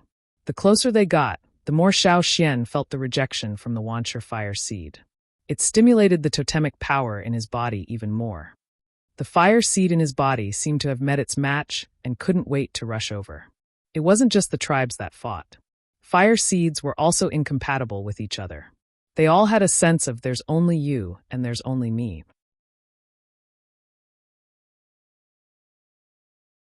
Chapter 513. Beside the fire pit, the shaman stood there with a slight sneer on his face. He listened carefully to the sounds of battle, but didn't move. There wasn't a single Wancher person beside him. The closest one was 50 meters away.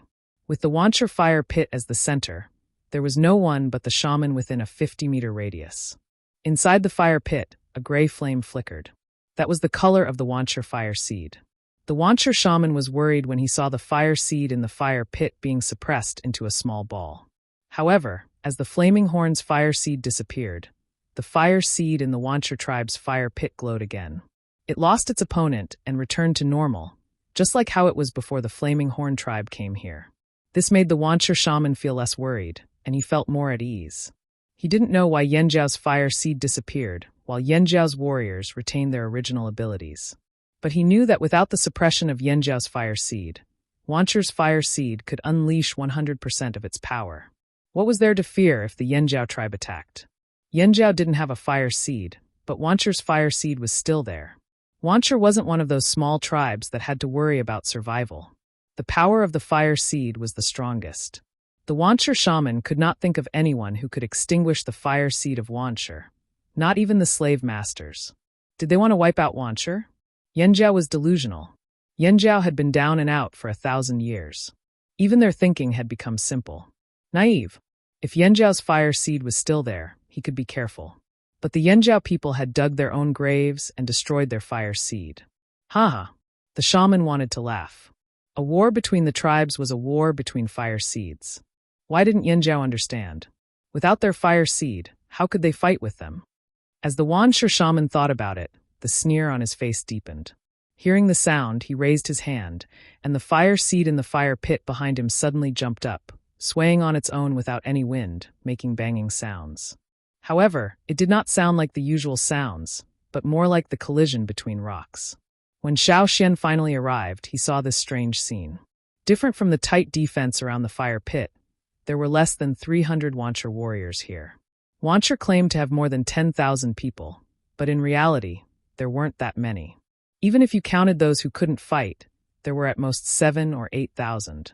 But if you counted the slave masters and slaves, there were indeed more than 10,000 people. In addition, there were prisoners of war captured by Wancher. There were hundreds of them still alive. With more than 10,000 people, they were indeed considered a large tribe here. If Wancher hadn't gone out to attack the smaller tribes often and lost many people, they would have even more people. This time, Yanjiao sent 5,000 people to attack Wancher. Wancher had more warriors who could fight, plus the slaves of the slave masters who helped them, than Yanjiao. But at this time, if someone looked carefully, they would find that Yanjiao's casualties were much lower than Wancher's. Xiao Xian had a clear feeling when he was killing his way here. Therefore, when he saw that there were only 300 people guarding the fire pit, he was really surprised. Moreover, these 300 people weren't close to the fire pit. They had completely cleared out a large area around the fire pit. There were more than 100 Yanjiao warriors who had arrived with Xiao Xian, and more were coming. It wasn't difficult to deal with the 300 people. Among these 300 people, there were no leaders or team leaders. At most, there were 1 or 2 team leaders. But here, Xiao Xian had a strange feeling. The others also felt the strong repulsion and strangeness of the Wancher fire seed. Xiao Xian didn't rush to the fire pit immediately. He only dealt with the 3 million Wancher stone men outside. He also stopped the other Yanjiao warriors who wanted to rush forward. These 300 Wancher warriors didn't seem to want to fight Xiao Xian. After fighting for a while, they retreated to the fire pit. They didn't want to use the fire pit to improve their strength. But Xiao Xian felt that their behavior was more like luring the Yanjiao people to the fire pit. Would anyone lure people from other tribes to their own fire pit? There had to be something wrong within the 50-meter gap. Xiao Xian didn't need to say more. The other Yanjiao people could guess. Therefore, they only fought with the Wancher warriors outside the 50-meter circle. The Wancher shaman stood by the fire pit. Seeing more and more Yanjiao people gathering, but not approaching, he didn't have the patience to wait any longer. A cruel smile appeared on the corner of his mouth. He raised his arm, raised his head, and let out a long howl.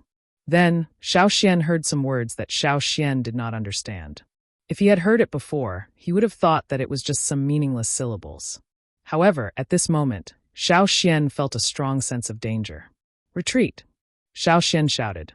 Hearing Xiao Xian's words, Tuo and the others paused and then retreated some distance away from the fire pit. "Retreat again! Stay away!" Xiao Xian continued shouting. The Yanjiao people wanted to retreat. Just now, there were too many Yanjiao people and some Wancher people who rushed over. At this time, a strange scene occurred.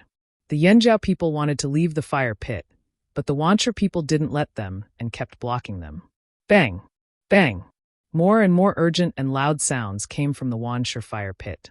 The grayish flame rose from the fire pit and filled it up.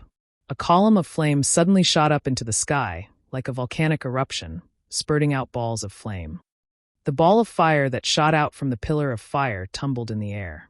At that moment, it seemed as if it wanted to cover the entire sky above.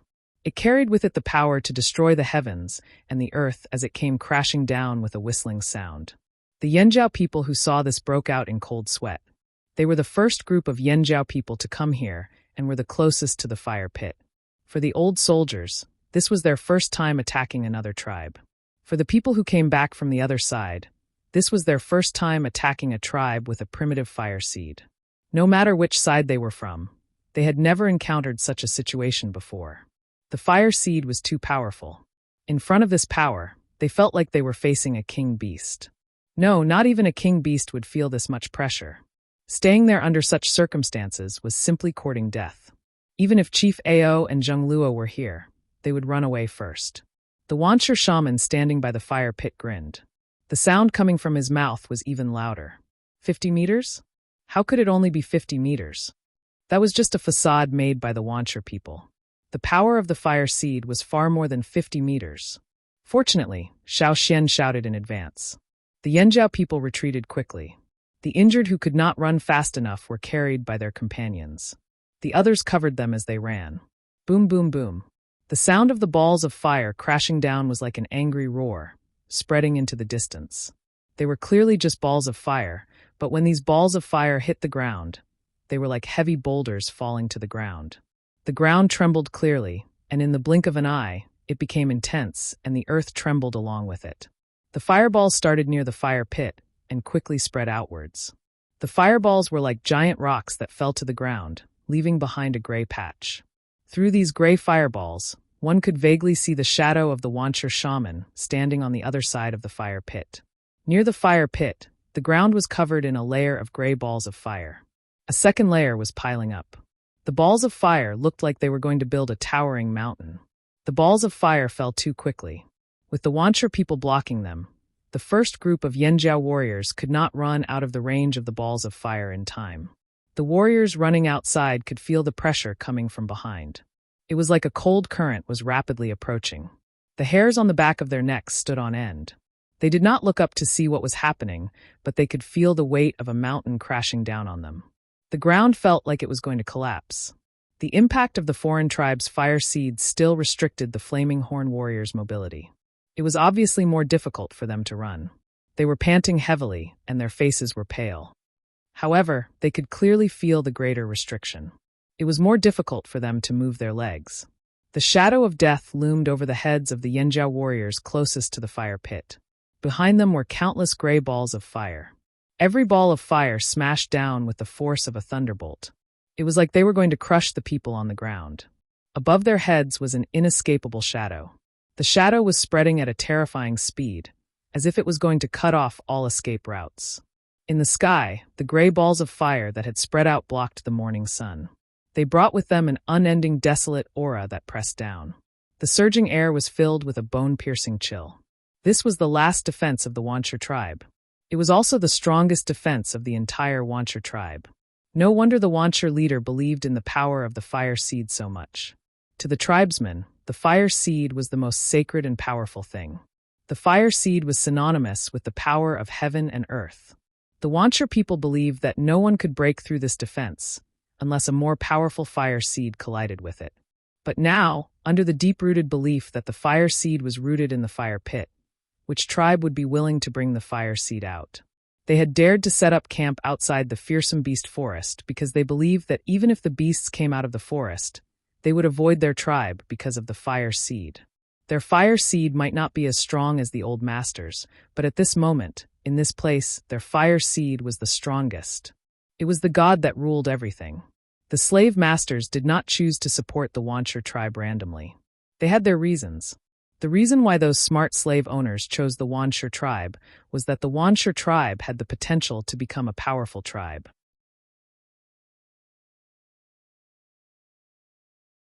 Chapter 5:14. The Wanchur tribe was called Wanchur because the fire seed was born in 10,000 stones. 10,000 stones formed a mountain, and the fire seed of the Wanchur tribe was born in them. On the other side of the gray flames, the shaman was a blurry figure. Because of the swaying of the flames and the swirling of the air, his figure looked distorted and strange. Although he couldn't see the shaman clearly, Xiao Xian could hear the maniacal laughter coming from the fire pit. "Ha ha! Who told you Yanjiao people to not have the fire seed? Without it, let's see how you Yanjiao people will fight me." Boom! Boom! Balls of gray flames smashed onto the ground, creating a commotion similar to that of a meteor crashing to the ground, not giving anyone any time to breathe. The third layer of flames was already being built near the fire pit. The Yanjiao warriors carrying the wounded felt their bodies quickly becoming tired. The veins on their foreheads pulsed and large drops of sweat slid down their bodies. From the beginning until now, they had run less than 100 meters. Under normal circumstances, it would have taken them only a breath. But here, at this moment, they felt like they were deeply trapped in a torrent. Every step they took was against the flow, and it was extremely difficult. The warriors on the side felt the same. They attacked fiercely, but they felt much of their strength being reduced. They felt weak and powerless. If not for the Yanjiao's strength, they would have been able to hold on for a while after being suppressed. If it had been anyone else, they would have been attacked by the Wanchur people long ago. Watch out! A large ball of gray flames smashed into the people there. The gray flames in the sky covered a large area and spread too quickly. They had no time to run. Even if they avoided this one, they couldn't avoid the other balls of fire. The 10 or so warriors gathered together and could only take it head-on.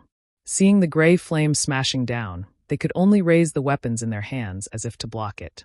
The gray flames passed through the swords, spears, axes, and rods, passed through the bodies of the warriors, and smashed into the ground with a thunderous boom. The ground under their feet trembled for a long time. Although the flames passed through the warriors' bodies and did not cause any visible damage, the Flaming Horn warriors felt like they were being crushed by a giant boulder. Their entire bodies felt like they were trapped inside, and there was a strong pressure all around them. Even their blood vessels felt like they were being crushed. Above their heads, there was even more pressure that made them panic. It was like giant boulders were falling down, and the boulders were piling up at a rapid pace. His heart felt like it was being squeezed by someone, and his heartbeat lost its usual rhythm.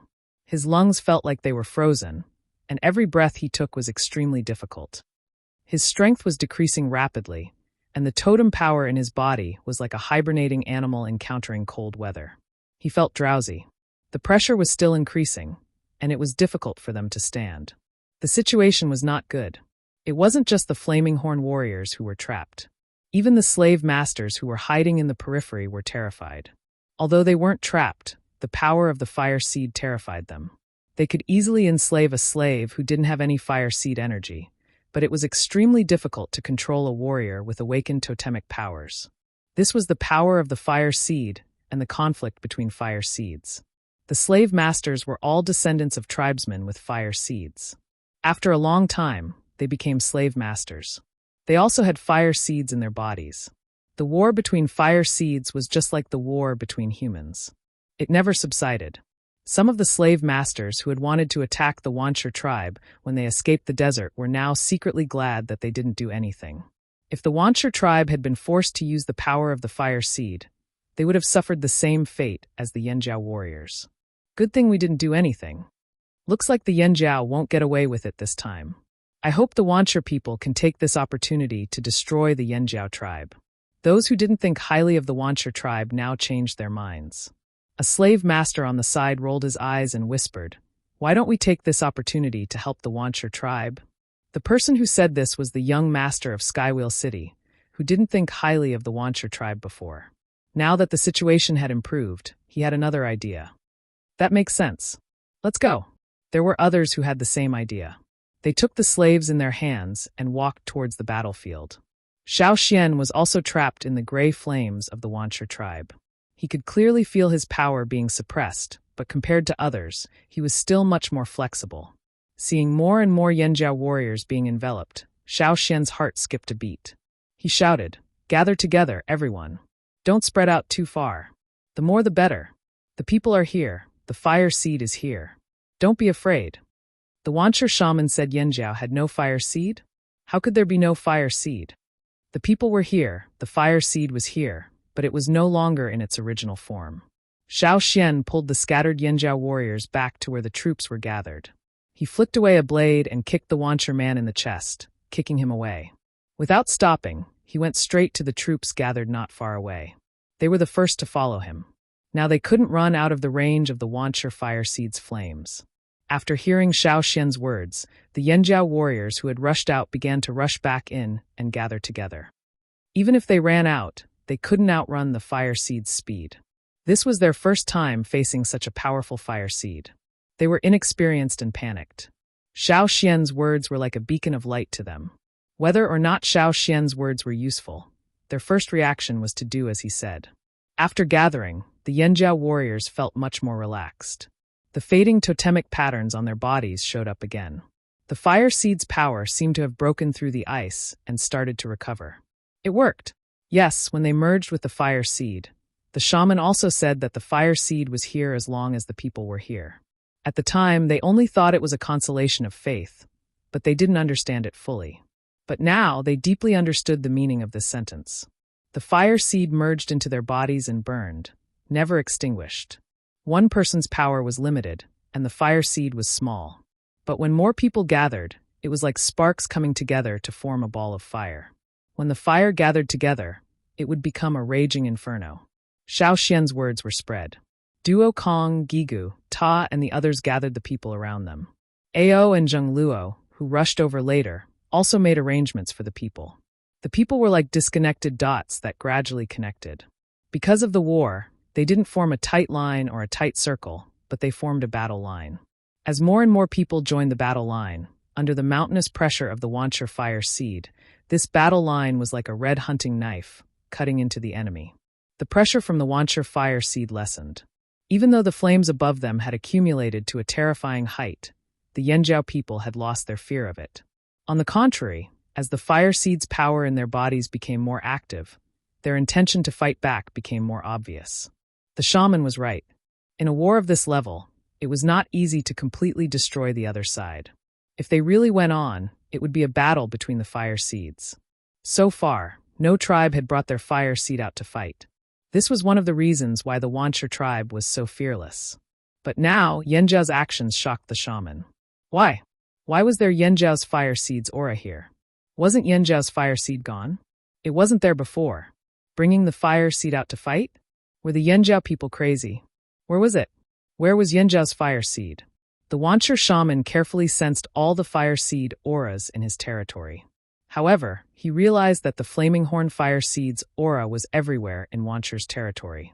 The aura wasn't strong, but they were all connected together. The twisting lines of fire seemed to want to split this newly built mountain apart. The aura of the two fire seeds was colliding. Whether it was the Yanjiao warriors or the Wancher warriors, or the nearby slave masters, they could all feel this change. The slave masters who had originally intended to help Wancher found that the situation had reversed once again.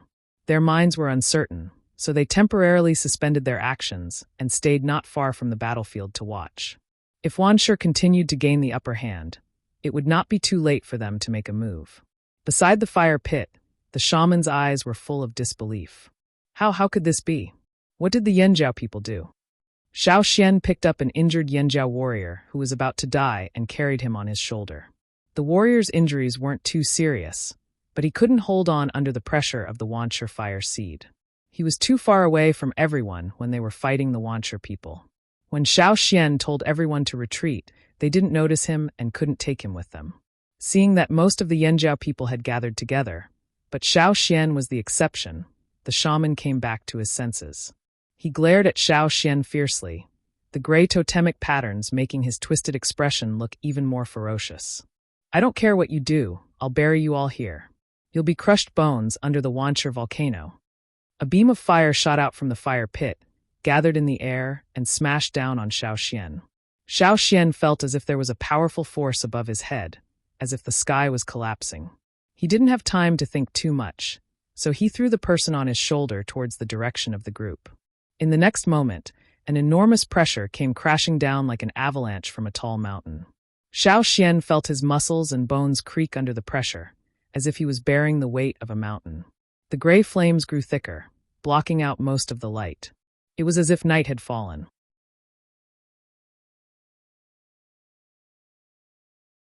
Chapter 5:15. Xiao Xian. Xian, how are you? Someone shouted anxiously from the group. However, because of the dense gray flames, their vision was blocked, and they could not see clearly. Especially where Xiao Xian was, it was the spot where the shaman had exerted most of his strength.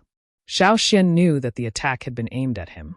Even through the gray flames, Xiao Xian could feel the Wancher shaman's venomous gaze on the other side of the flames. Xiao Xian was the leader of the first group to attack this place. How could the Wancher shaman not hate him? Moreover, the Wancher shaman had seen Xiao Xian before.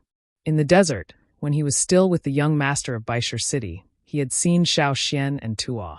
He had even helped to set up a trap to capture Tuo and Lei. However, things had developed beyond his expectations. From then on, Xiao Xian had been listed as one of the most important people to be wary of. Now that he saw Xiao Xian again, the Wancher shaman was afraid. Since he couldn't kill those people in one go, he had to crush this extremely threatening brat first. Above them, the fireballs that had been piled up like a mountain continued to increase. In this place, the fireballs were increasing the fastest, not above the Yanjiao group, but above Xiao Xian's head. Earlier, Xiao Xian had been able to run and save a few injured people. However, now Xiao Xian felt as if there was a mountain on top of his head. He could not even turn around, let alone walk or run. Whoosh! 2 steps away, an arrow flew in. However, because of the fire seed's flames, or because the other party could not see the target's exact location, the arrow had missed. Someone wanted to use this opportunity to kill Xiao Xian. Under the fire seed's flames and within such a killing formation, it would take a lot of effort for someone outside to shoot accurately. Xiao Xian could feel the Wancher people approaching. They probably felt that the Yanjiao group was not easy to deal with, so they changed their target. After all, there were too many Yanjiao people there. When they gathered together, the Yanjiao fire seed's power made the Wancher people uncomfortable. The Wancher people could not see Xiao Xian's situation clearly, but they could feel that there was someone not from the Wancher tribe here. Who else could they attack but him? Realizing the situation, Xiao Xian knew he could not wait any longer. He moved his arms with all his might, trying to break free from this almost frozen feeling. Here, other than the immense pressure from above, Xiao Xian felt the same as when he first met the King's stoneworm. It was as if every part of his body was turning into stone, out of his control. If he could not break through this resistance, he would die. Xiao Xian could feel the Yanjiao group trying to get closer. If it was just one or a few people, they would not be able to save him because they could not withstand the Wancher fire seed's power. But with so many people and the Wancher people blocking them, they would move slower. Xiao Xian could not wait. Just as Xiao Xian expected, Tuo and the others also wanted to help Xiao Xian. However, as soon as they left the group, they would feel immense pressure. Forget about saving Xiao Xian, it would be difficult for them to get over safely. The closer they got to Xiao Xian, the greater the resistance. The Wancher fire seed's power that the shaman added to Xiao Xian was stronger than anywhere else. If they wanted to get over, they could either move slowly or wait for others to arrive. With enough people, they could fight against the Wancher fire seed. But time waits for no one. Xiao Xian breathed hard, every nerve in his body conveying a sense of urgency. He desperately wanted to break through this resistance. The totemic power in his body was pushed to the limit. His body creaked, like a rusty gear finally starting to turn. In his mind, the totemic flames burned fiercely. But this power was not enough, far from enough. Outside the totemic flames, a faint white light shone. The light grew stronger quickly, even overshadowing the light of the totemic flames inside. Xiao Xian could not see through the egg-shaped light shield to see what the totemic flames inside looked like. If not for the red totemic power and blue power of inheritance extending from inside, Xiao Xian would have thought that the totemic flames were blocked off. Inside the egg-shaped light shield, threads of white light extended out along with the totemic power and the power of inheritance. They rushed to every part of his body like a torrent. As the energy surged into his body, his frozen and petrified blood seemed to be melting and boiling. His strength gradually recovered, and all the muscles in his body vibrated at a high frequency. His arm, which was holding the sword, was raised again with a creaking sound. Red flames shot out from Xiao Xian's body. This time, it did not come from the bone ornament he was wearing. The bone ornament seemed to have fallen into a deep sleep after the Broken Sea incident. Xiao Xian had not used the bone ornament's power for a long time. Now, the flames that shot out came from the surface of Xiao Xian's body. They had nothing to do with the bone ornament. And in more than one place, surrounded by the dark gray flames, they emitted a different light. More and more flames shot out. The flames grew bigger and bigger, enveloping Xiao Xian entirely. The pressure around him was as heavy as a rock.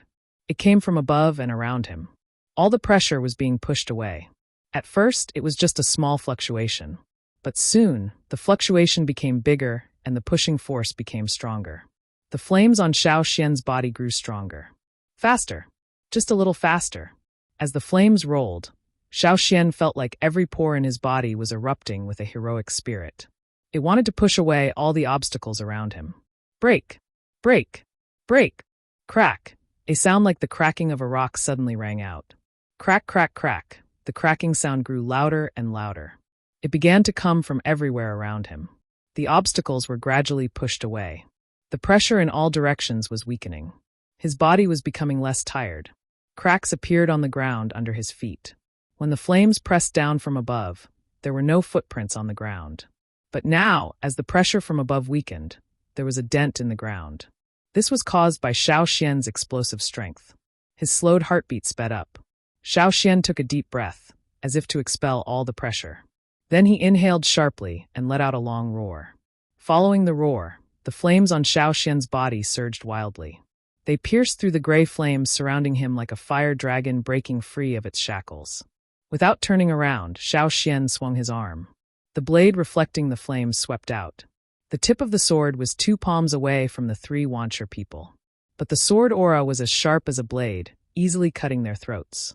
After attacking Xiao Xian, the Wancher shaman had wanted to wait for Xiao Xian to be crushed to death by the Wancher fire seed's power. Then he would focus the fire seed's power on the others. But as he waited, he realized something was wrong. A drop of sweat dripped from his forehead. The shaman stared at Xiao Xian. At this time, Xiao Xian looked up. The shaman seemed to see through the layers of flames and saw Xiao Xian's shining eyes. "Stop him!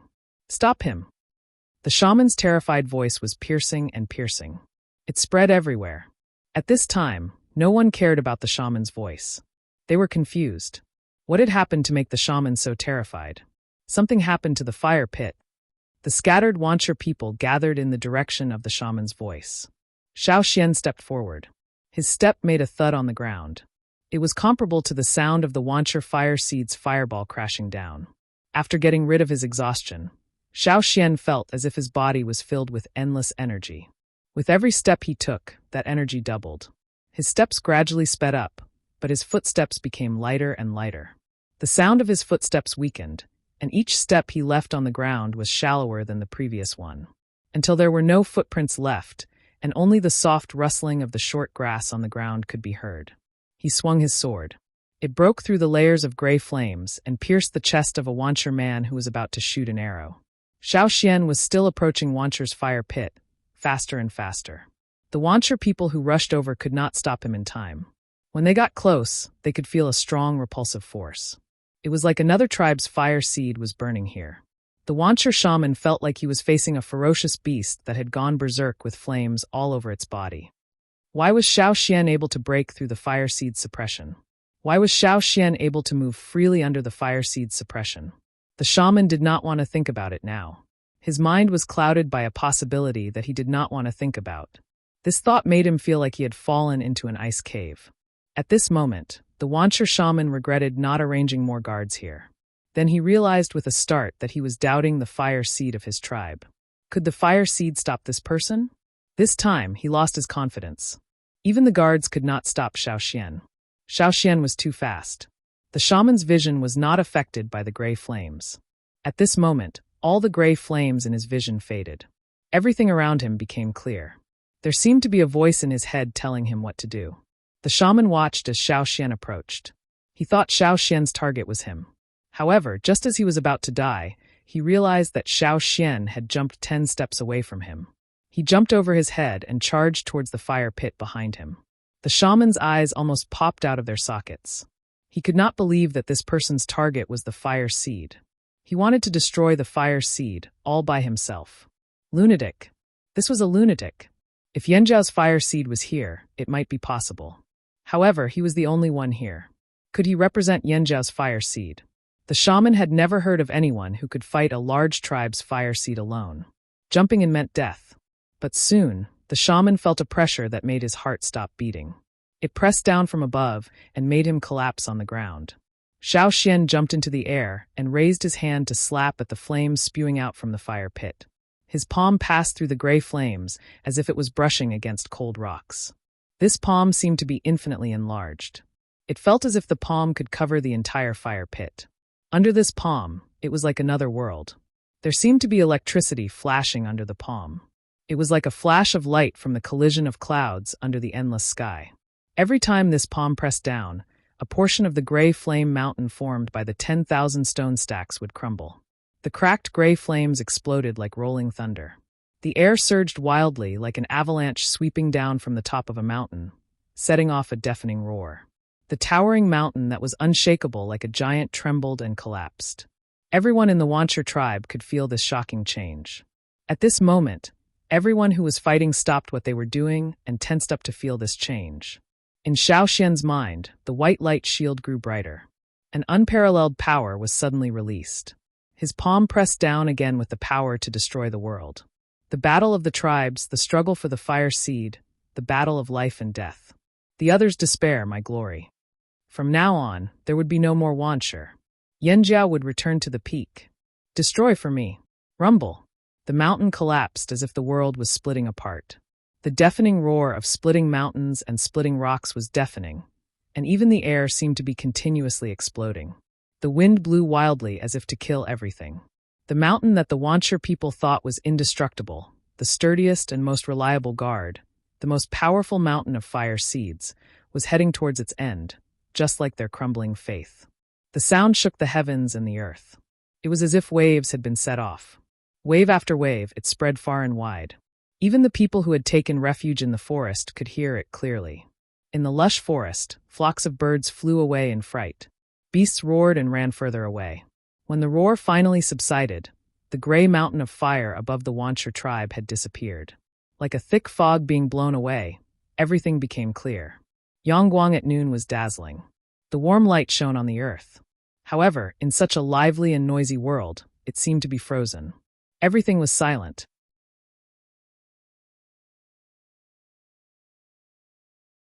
Chapter 5:16. Everyone was dumbfounded by this sudden change. What had happened? Actually, everyone knew what had happened. They just didn't believe it. An injured Yanjiao warrior was holding a weapon. He had been planning to fight to the death with the Wancher people, but now he felt that his opponent had disappeared. It wasn't that the person in front of him had disappeared. Instead, the person standing there was like a puppet that had lost its soul. His face was ashen, his eyes were empty, and his face was lifeless. He stood there like a stone, still maintaining the posture of listening. If it wasn't for the muscles on his face twitching rapidly, others might really think that this person had turned into a stone. This person was no longer a threat. The Yanjiao people didn't even want to attack. It was like encountering a fierce beast during a hunt. But as they fought, the fierce beast suddenly turned into a toothless little beast. They could kill it with a single stab. This feeling was too strange, so much so that for a moment, no one wanted to continue fighting. The pressure that had been pressing down on him, all this while had disappeared along with the collapse of the formation. They could no longer feel the rejection from the fire seed. The flaming horn tribesmen could no longer feel any resistance from the fire seed. The torrent-like obstruction dissipated with the wind. All of this had happened too suddenly. Such a drastic change had sent them from heaven to hell in an instant. It was so fast that no one was prepared for it. What happened? Duo Kong swallowed and looked at the other Yanjiao warriors beside him. In his past life, he was used to living without a primitive fire seed. Hence, he wasn't as sensitive to it as the people of the old haunt. After sensing the changes around him, he had a guess. But he didn't dare to say it out loud. It was too hard to believe. I think Wancher's fire seed is gone? Taozheng asked tentatively. He couldn't believe it either. Gone just like that? That was a primitive fire seed. It was known as the most powerful force in a tribe. A small tribe wasn't that powerful. But Wancher was a large tribe. Their fire seed could suppress everyone so much. It was obvious how powerful it was. The power of fire seeds was also divided into strong and weak. In fact, after sensing the power of the myriad stone fire seed, the leaders decided to ignore the myriad stone fire seed for the time being and wipe out the myriad stone fire seed first. After that, they would mobilize the entire team to target the myriad stone fire seed. Otherwise, they would seek help from the shaman after this battle. They were all prepared to fight for a long time. Who would have thought that something like this would happen? Under the power of such a powerful Wancher fire seed, there was actually someone who could destroy it? At this time, everyone was thinking, who destroyed it? On the side of the Wancher tribe, they were all like walking corpses. This sudden huge blow completely destroyed their psychological defense line. They didn't want to believe the possibility in their hearts, but the totemic power in their bodies was disappearing. This change was very obvious. The disappearance of power was accompanied by endless exhaustion. The weapons in their hands became heavier and heavier, and their legs seemed to be tied to boulders. It was difficult to move. The soreness in his muscles and the pain from the wounds all over his body became clearer and clearer. The totem tattoos on his body were fading and disappearing. Like firewood that had burned to the end, the flames would die out and the wood would turn to ashes. Turning their necks mechanically, they looked in the direction of the fire pit. Without the gray flames blocking their vision under the clear sky, they could see clearly. Over at the fire pit, there was no fire seed flame. The power that had been protecting them had disappeared without a trace. They knew all too well what this meant. After all, they had wiped out other tribes and seen the fate of those tribes after their fire seeds were destroyed. Thinking of the tribes they had wiped out, the wanderers who lived miserable lives, and the slaves who were at the mercy of others, they had always understood the cruelty of this world. The strong preyed on the weak. But in the past, they had stood in the position of the butcher. Now they were meat under the butcher's knife. They were like birds without an umbrella, about to be bombarded by the cruel storm outside. Yangguang was warm at noon. But under this sky, everyone in the Wancher tribe felt an unprecedented chill. This was a psychological chill that chilled them to the bone. It was much colder than a bucket of ice water in the middle of winter. But there was nothing they could do. They could only shiver with the cold invading their bodies. By the fire pit, the Wancher shaman's lips moved. He wanted to say something, but no sound came out. It was as if someone had grabbed his throat. He could not make a sound. How could this be? How could this be? The Wancher shaman kept thinking about this sentence. A person was squatting in the fire pit of Wancher. A Yanjiao. At this moment, the person's hand was pressed against the center where the fire seed usually burned. The Wanshi shaman stared fixedly at the hand that was stuck there. His gaze seemed to penetrate the hand and see if there would be more gray flames under the palm. Rumble, a small stone rolled, making a soft sound. The hand in the fire pit moved. Xiaoxian stood up slowly. He raised his hand and looked at the fire pit. This fire pit was dead. From now on, there would be no more fire seeds burning. A figure rushed over. Xiaoxian did not stop him. He watched as the Wanshi shaman ran over. He could not stand properly and fell to his knees. Then he dug with his hands like a madman, trying to dig something out of the ground. Stone after stone was dug out. Below was ordinary stone soil. That was all. Impossible. Impossible. The Wanshi shaman's hands were bleeding. He screamed hysterically. Then he looked at Xiaoxian. His eyes were filled with hatred and madness, but also some fear. Then he seemed to have made a decision. He pulled out a metal dagger and jumped up to stab at Xiaoxian. Xiaoxian just looked at him calmly, then stretched out 2 fingers and pinched the dagger that was coming towards him. It was a simple action, but it brought the Wanshi shaman back to reality. He had lost his strength. If he still had his strength, even if he was not a powerful warrior, he would not be so weak. His opponent could pinch him with 2 fingers. The Wanshi shaman did not let go of the dagger. He tried to push it forward, but the dagger did not budge. It was as if there was a solid wall in front of him. He could not move forward. Looking up at Xiaoxian's eyes, he realized that there was a strange light in Xiaoxian's eyes. Although the Wanshi fire seed was gone, the shaman still had some senses. He could feel that Xiaoxian's power was different from Wanshi's, Yanjiao's, or any other tribes. Was that really the fire seed's power? Thinking of Xiaoxian's hopeless jump and slap, the shaman kept replaying the scene in his mind. That was not the power of a normal tribesman. Definitely not. "Who are you?" the shaman muttered. Xiaoxian did not speak. "Who are you? Who are you?" Ignoring the shaman's screams, Xiaoxian flicked his fingers and pushed the dagger away. "You're asking me? How would I know?" Xiaoxian knew what the shaman was asking, but Xiaoxian could not answer. The shaman had said that to destroy the Wanshi fire seed, he had to follow the instructions of the fire seed in his body. He might also need to gather totemic power and inheritance power. However, at that moment, the power in his body was not Yanjiao's fire seed, but that strange power. Ever since he came to this world, Xiaoxian had never figured out what that power was. Why was he brought here? But later, he learned that the power was related to the fire seed. It was not just Yanjiao's fire seed, but also the fire seeds of other tribes. Xiaoxian looked the same as the other children in the tribe, but his awakening was different. Xiaoxian once brought back the stone given by the crocodile of the drumming tribe, but it turned out to be a water moon stone. It was said that only the drumming tribe could produce this kind of stone. Xiaoxian once went to the rain tribe. It was said that the ritual of praying for rain, which had not succeeded for thousands of years, succeeded. All of this was related to the power that brought him here. What kind of power was it? Xiaoxian could not tell. Turning around, Xiaoxian walked towards the direction of the tribe. There was no need to continue this battle. The Wanshi people gradually came to their senses. They had lost all their will to fight. When the Yanjiao team took a step forward, they retreated far away. Some people screamed in fear and ran away. This was like a signal.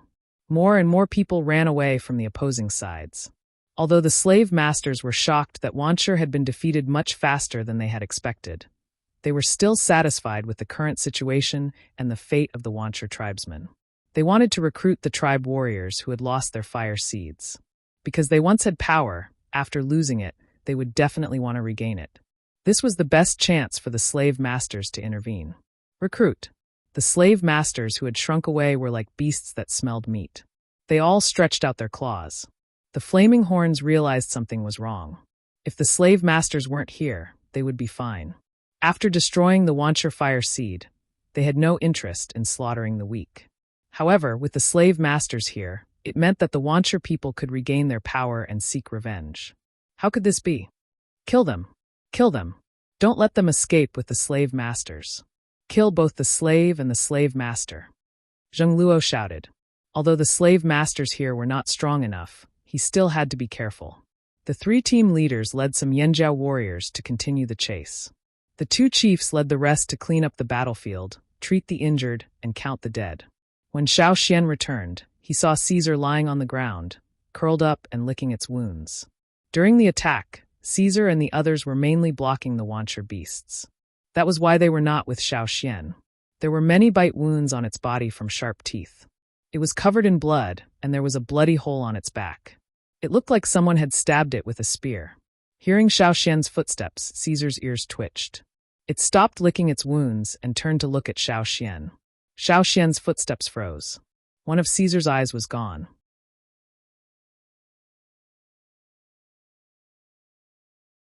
Chapter 517. Some warriors ran over to treat Caesar's wounds. They belonged to the logistics category. During the attack, they were at the back of the team, but now they were running around to apply medicine to the wounded. Caesar knew the warrior and knew that he was one of them, so he didn't reject him and let him apply medicine to his wounds. There were many corpses of wancher beasts on the ground, most of which were incomplete. The bite marks were very obvious, and some were even directly bitten off. The ground was covered with blood. The half-dried blood was sticky, and people walked on it, making a clattering sound. The pungent smell of blood was everywhere. Xiao Xian's tension gradually subsided, but the feeling of exhaustion became more and more obvious. The strength in his body was almost drained. He walked to Caesar and raised his hand to wipe off the blood flowing from its eyes. There were also scratches around its eyes. After checking Caesar's wounds, Xiao Xian patted it. "It's good that you're still alive." After that, Xiao Xian ignored the sticky blood on the ground and sat down directly, looking around at the battlefield. The paramedics with medicine were rescuing the wounded. Those who were seriously injured could survive as long as they could hold on. The tribe's totem warriors were very resilient. No matter whether their bodies were damaged or not, at least they were still alive. Not far away, the forest Rakos was lying on the ground with its belly facing the sky. Its feet had been tied with layers of grass and animal skins. Its feet should be injured, but no one knew how serious it was. There were many bleeding wounds on its body, and a paramedic was applying medicine to it. Generally speaking, the other beasts' injuries were different, but not much better than Caesar's.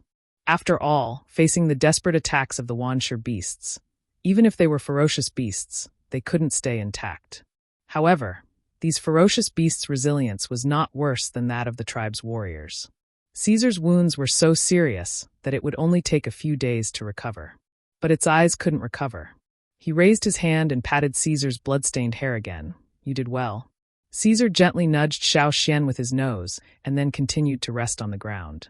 While Xiao Xian was observing the battlefield, the person who was applying medicine to Caesar glanced at Xiao Xian from time to time, then applied medicine to Caesar, and then looked at Xiao Xian.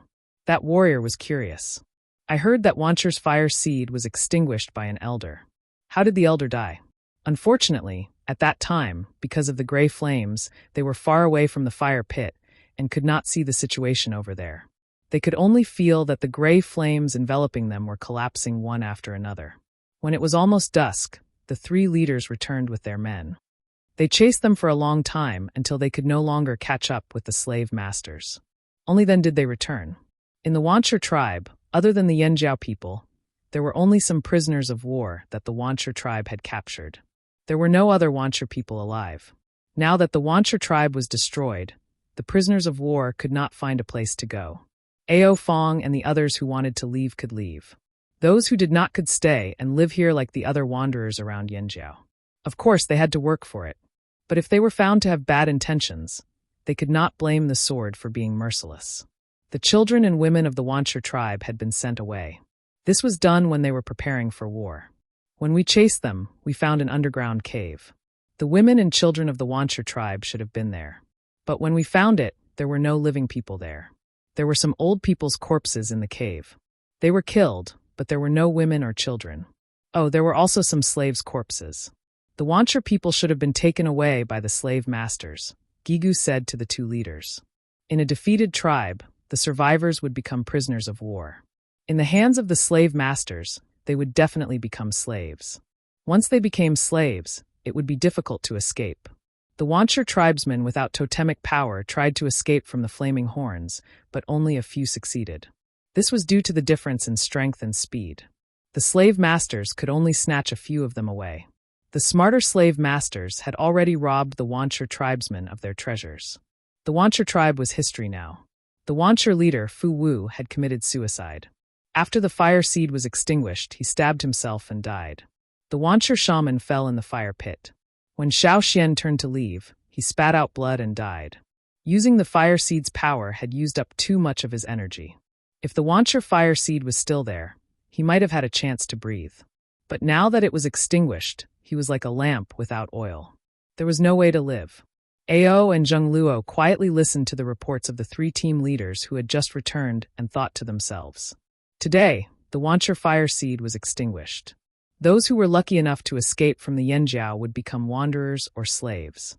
If it was the Yanjiao, how could Yanjiao become like Wancher? Perhaps the disappearance of the primitive fire seed is a good thing. Ao sighed. This was the first time they had experienced a war like this. The first time they saw the destruction of a tribe's fire seed with their own eyes.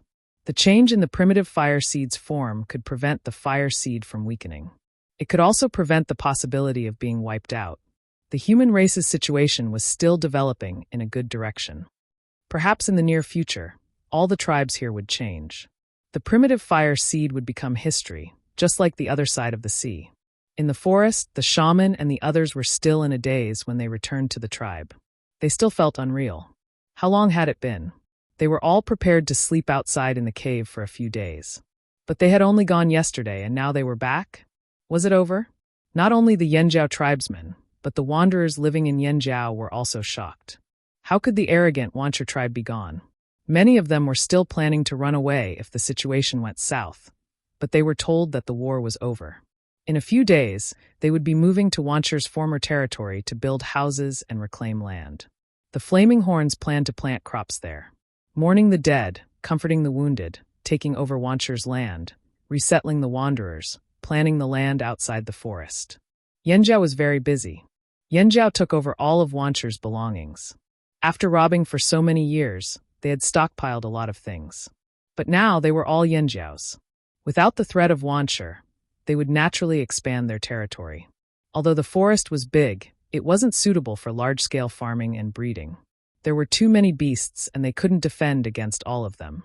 Outside the forest, however, it was much more convenient.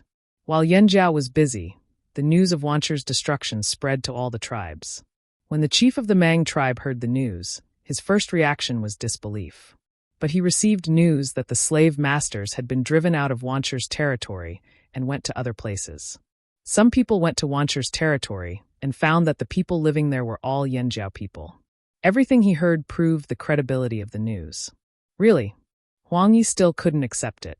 How long had it been? How long had it been since they came back from Yanjiao? Yanjiao said, "If you can do it, you can do it. If you can't, I'll do it." Did they really kill them? It was unbelievable. Losing the war was fine, but as long as their fire seed was not extinguished, they had a chance to turn things around. 10 years, 100 years, 1,000 years. As long as their fire seed was still there was hope. But there were many kinds of defeat. Wancher was not only defeated, but their fire seed was also extinguished. It was the most complete kind of defeat. There was no chance for them to make a comeback. Thinking of this, the chief of the Mang tribe and the shaman both felt a chill in their hearts. Yanjiao really did it. How long did it take them to attack Wancher? Why is there no news at all? Asked the chief of the Mang tribe. Since Yanjiao's fire seed became abnormal, they had sent people there. Once the war started, the people who were watching them would definitely send news. They should have a general understanding of the situation there.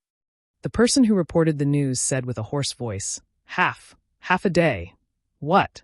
Not only the chief of the Mang tribe, but also the others present jumped up from their chairs and bamboo mats. Half a day. The chief of the Mang tribe wanted to dig his ears again to prevent himself from hallucinating. Yes, that's what the people watching them said. The person who reported the news nodded heavily. In half a day, the Wancher tribe that had been thriving for hundreds of years was gone. The chief of the Mang tribe was sweating. After thinking for a while, he said to Huang Yi, "Go to Yanjiao again and see if the news is true in Yanjiao." Huang Yi, who had just returned from Yanjiao, felt very conflicted. Should he go again? In addition to the Mang tribe, several other tribes, even those on the grassland, had received the news. Since Yanjiao's fire seed became abnormal, it attracted the attention of many people. Naturally, the news of Wancher's destruction was also known through some channels. Therefore, when Huang Yi packed his things and went to the Yanjiao tribe again, he met Gu Ji and Qiu Gu, who were also conflicted. Thinking of the last time they brought people to the Yanjiao tribe, the three of them could only sigh. They were conflicted.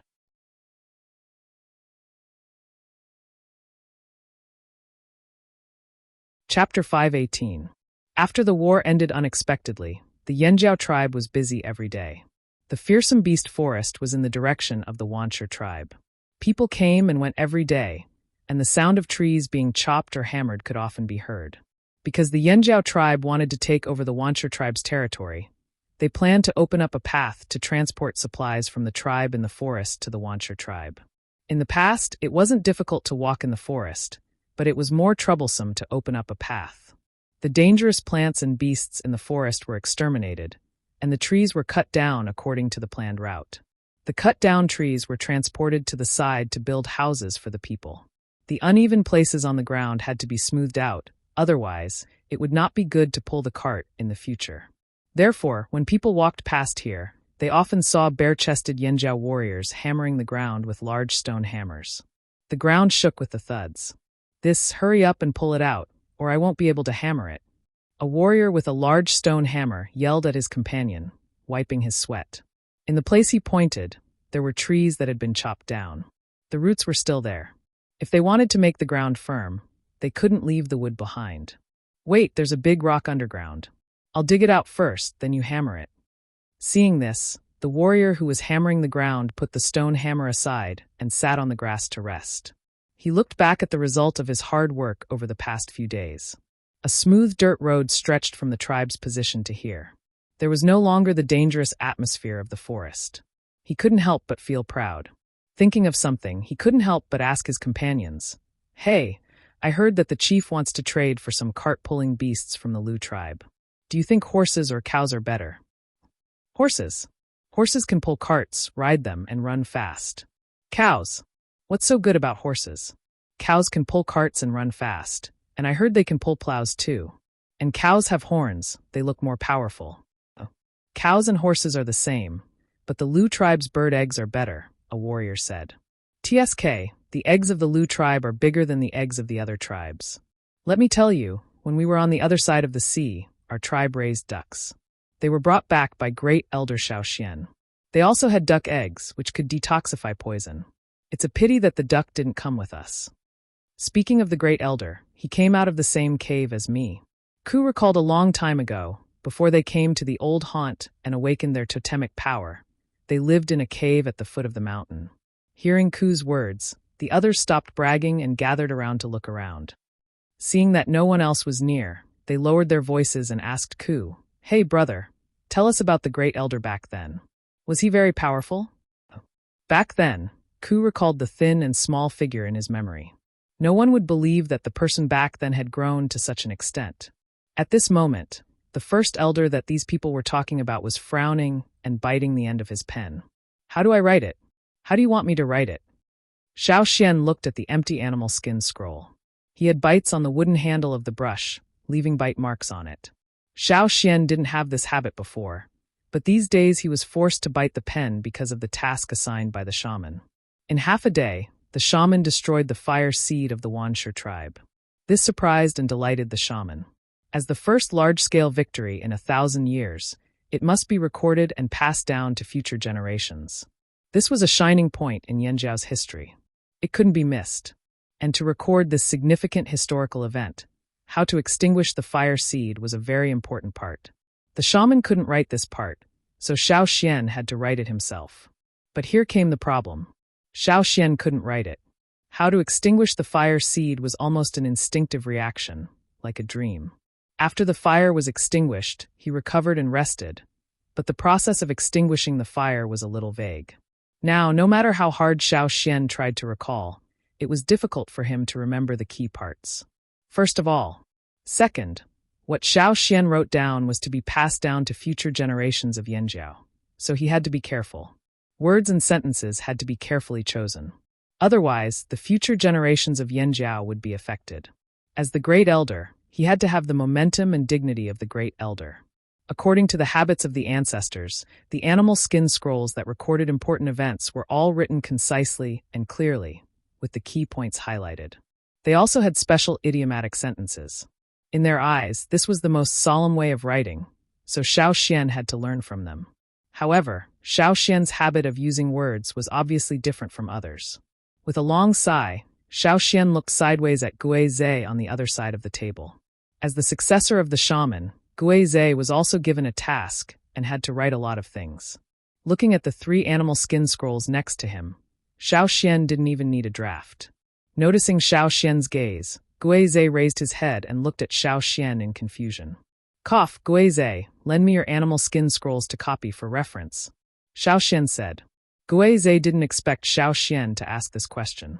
Generally speaking, whether it was the shaman or the successor of the shaman, the animal skin scrolls they wrote couldn't be casually shown to others, because most of what they wrote contained some of the tribe's secrets.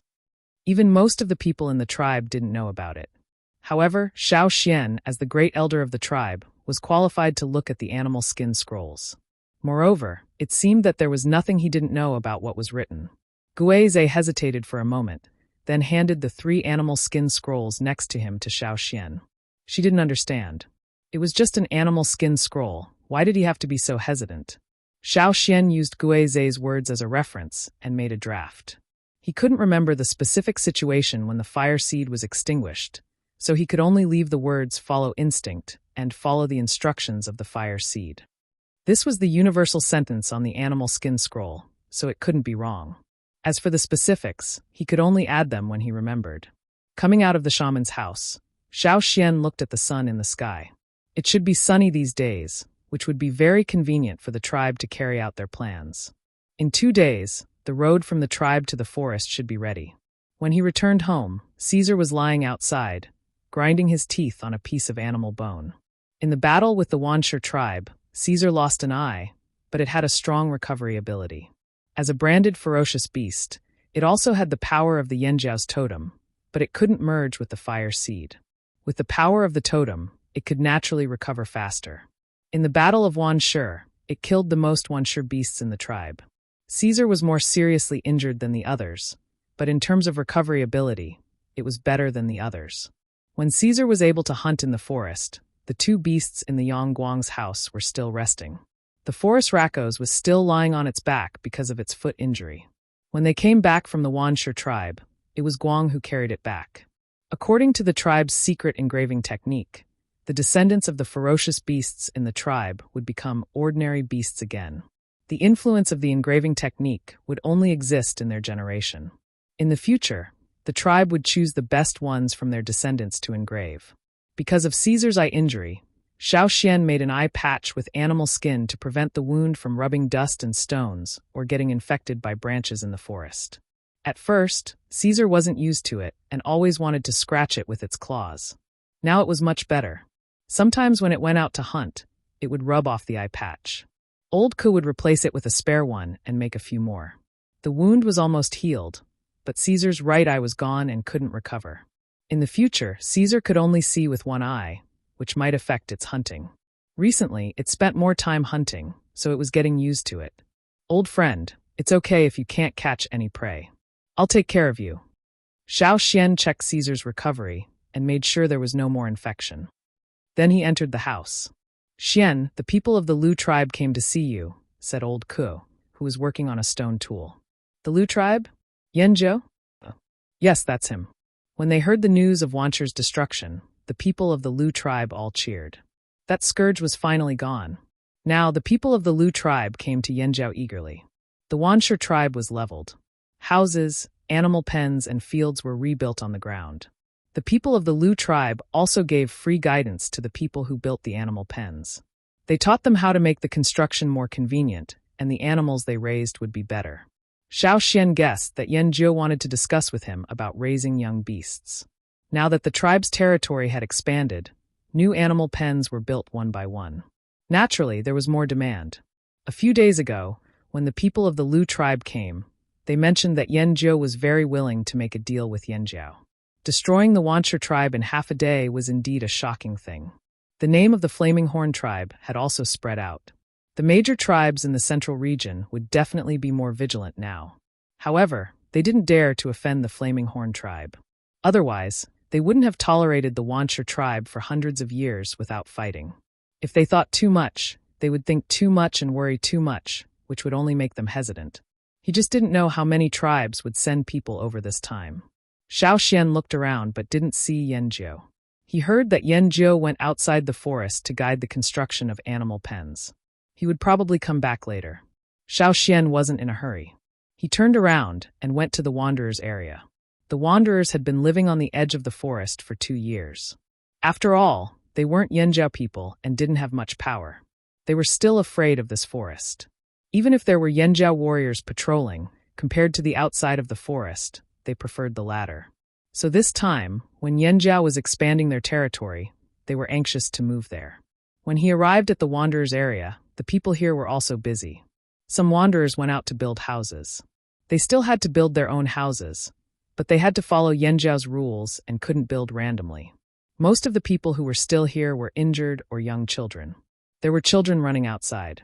Only in Yanjiu's Wanderers' area could they have such a chance. If they were in the Wanderers' area near other tribes, the young children wouldn't even dare to go out of their houses. Knowing that the Wanderers' area was busy these days, the chief also sent people to keep an eye on them to prevent trouble.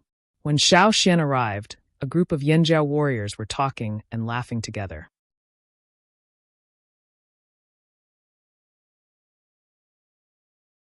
Chapter 519. As soon as they saw Xiao, the group of people who were chatting and laughing immediately stood up straight. Although Xiao was about the same age as them, and even younger than many of them, everyone in the Yanjiu tribe was in awe of this great elder. Especially after the Battle of Wanshi, Xiaoxian's status was almost higher than the two chiefs. The group of people who were guarding here was to prevent the Wanderers from causing trouble. If they found any trouble, they would stop them. If not, they would just chat on the side. They didn't expect to meet Xiao here. At this time, the mood of this group of people was like a student who was absent-minded in class and suddenly found the principal standing behind him. Maybe the people who were guarding here weren't asked to do anything, but they were really relaxed at this moment. So when they saw Xiao, they looked away guiltily and then quickly glanced at Xiao from time to time to see if the great elder was angry. Originally, Xiao planned to pass by here to check on the farmlands and animal pens in the tribe. But when he passed by, he stopped and walked towards the Wanderers' area. Here he comes. Here he comes. The warriors who were guarding here felt nervous and looked down. When they looked up, they quickly looked at each other. The great elder's expression didn't look good. What should they do? Would they be scolded? Hearing Xiao's footsteps approaching, their hearts beat fast. When Xiao finally stopped in front of them, they had to look up and smile. Great elder. You've been guarding here all this time? Xiao asked. Yes, we've been here all this time. We've been guarding here since dawn this morning. Nothing happened in the Wanderers' area, the leader replied. What about before? Was it also you? Xiao asked again.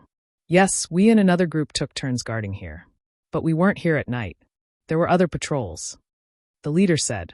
He was secretly anxious. Did the great elder find something wrong? However, they had been guarding this place the entire time and hadn't noticed anything out of the ordinary. Xiao didn't ask any more questions. Instead, he walked towards a house not far away. The team members who stayed behind looked at each other. Then, the leader made the decision to follow Xiao. If Xiao noticed anything unusual, they could make up for it. Xiao walked towards a very ordinary wooden house. Looking at its appearance and materials, it was indeed a very ordinary house in the Wanderers' area.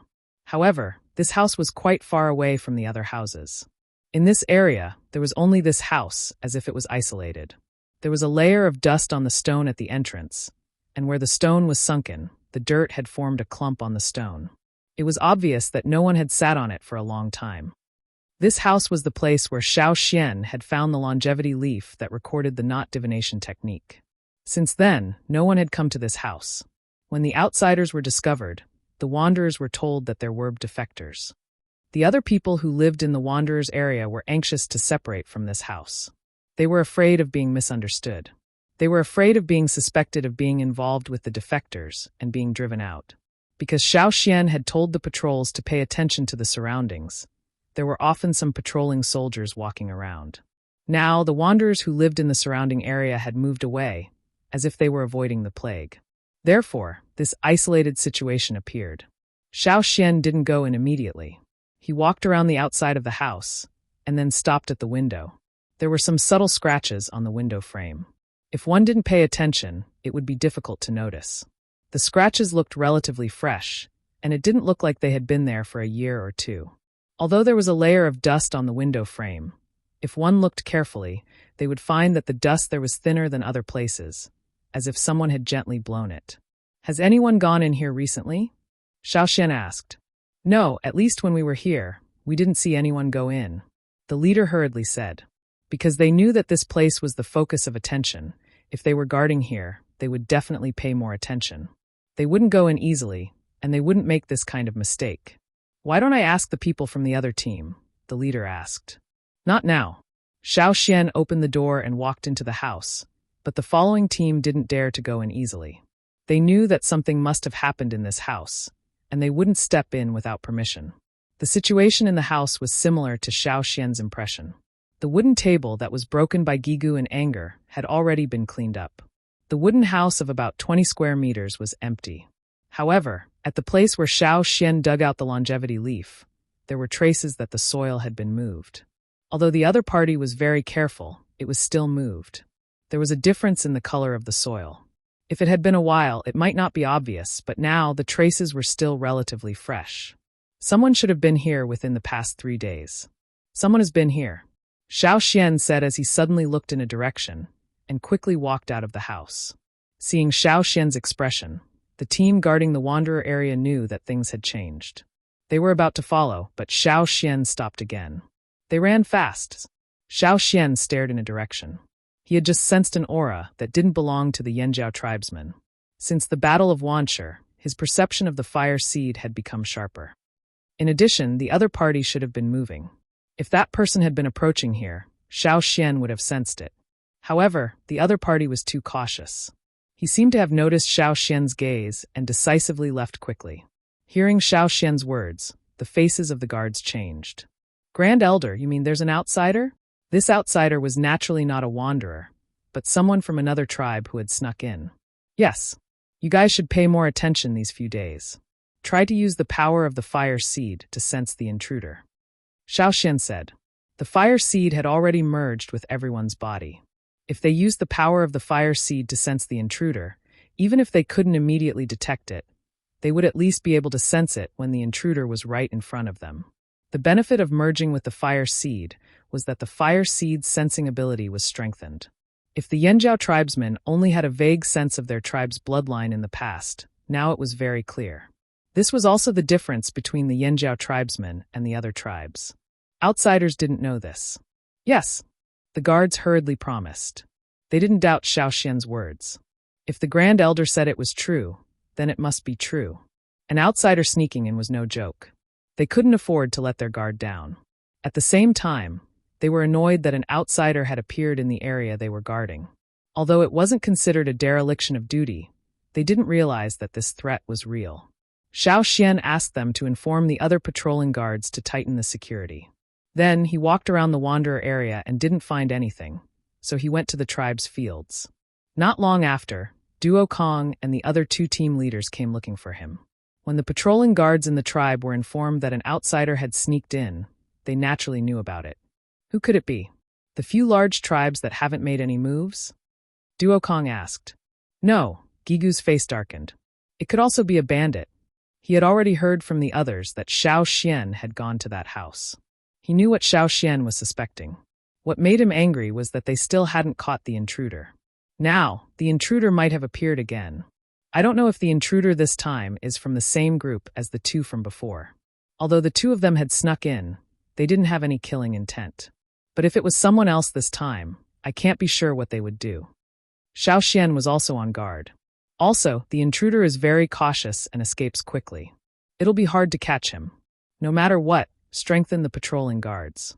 To guard against a bandit, we can't just look at their appearance. They have too many tricks up their sleeves. We might not be able to recognize them just by looking at their appearance. We can only identify them from their roots. Strengthen the patrolling in the Wanderer district. Xiao Xian voiced his guess.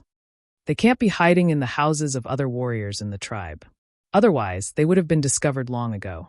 They can only be hiding in the Wanderer district or outside the tribe. The 3 team leaders nodded. Identification at the level of the fire seed was the most accurate. The infiltration of an outsider made the Yanjiao warriors, who had become complacent after destroying the Wancher tribe, finally calm down. It was just the Wancher tribe. In this world, there were many people stronger and more difficult to deal with than the Wancher tribe. The bandits were one of them. As an alternative group, the robbers were indeed mysterious and gave people headaches. Even the Mang tribe and the 8 Limbs tribe had been infiltrated by the robbers, and more than once. Until now, they had not been caught. One could imagine how cunning they were. Moreover, Xiao Xian wanted to find the person who had snuck into Yanjiao and hid the longevity leaf in the house. He wanted to ask them where they found the longevity leaf. The knot divination recorded on the longevity leaf was passed down from the Yi tribe. Xiao Xian had confirmed this on the other side of the sea. It was also certain that the Yi tribe had brought the longevity leaf here 1,000 years ago. Then, from whom did the bandits steal the longevity leaf?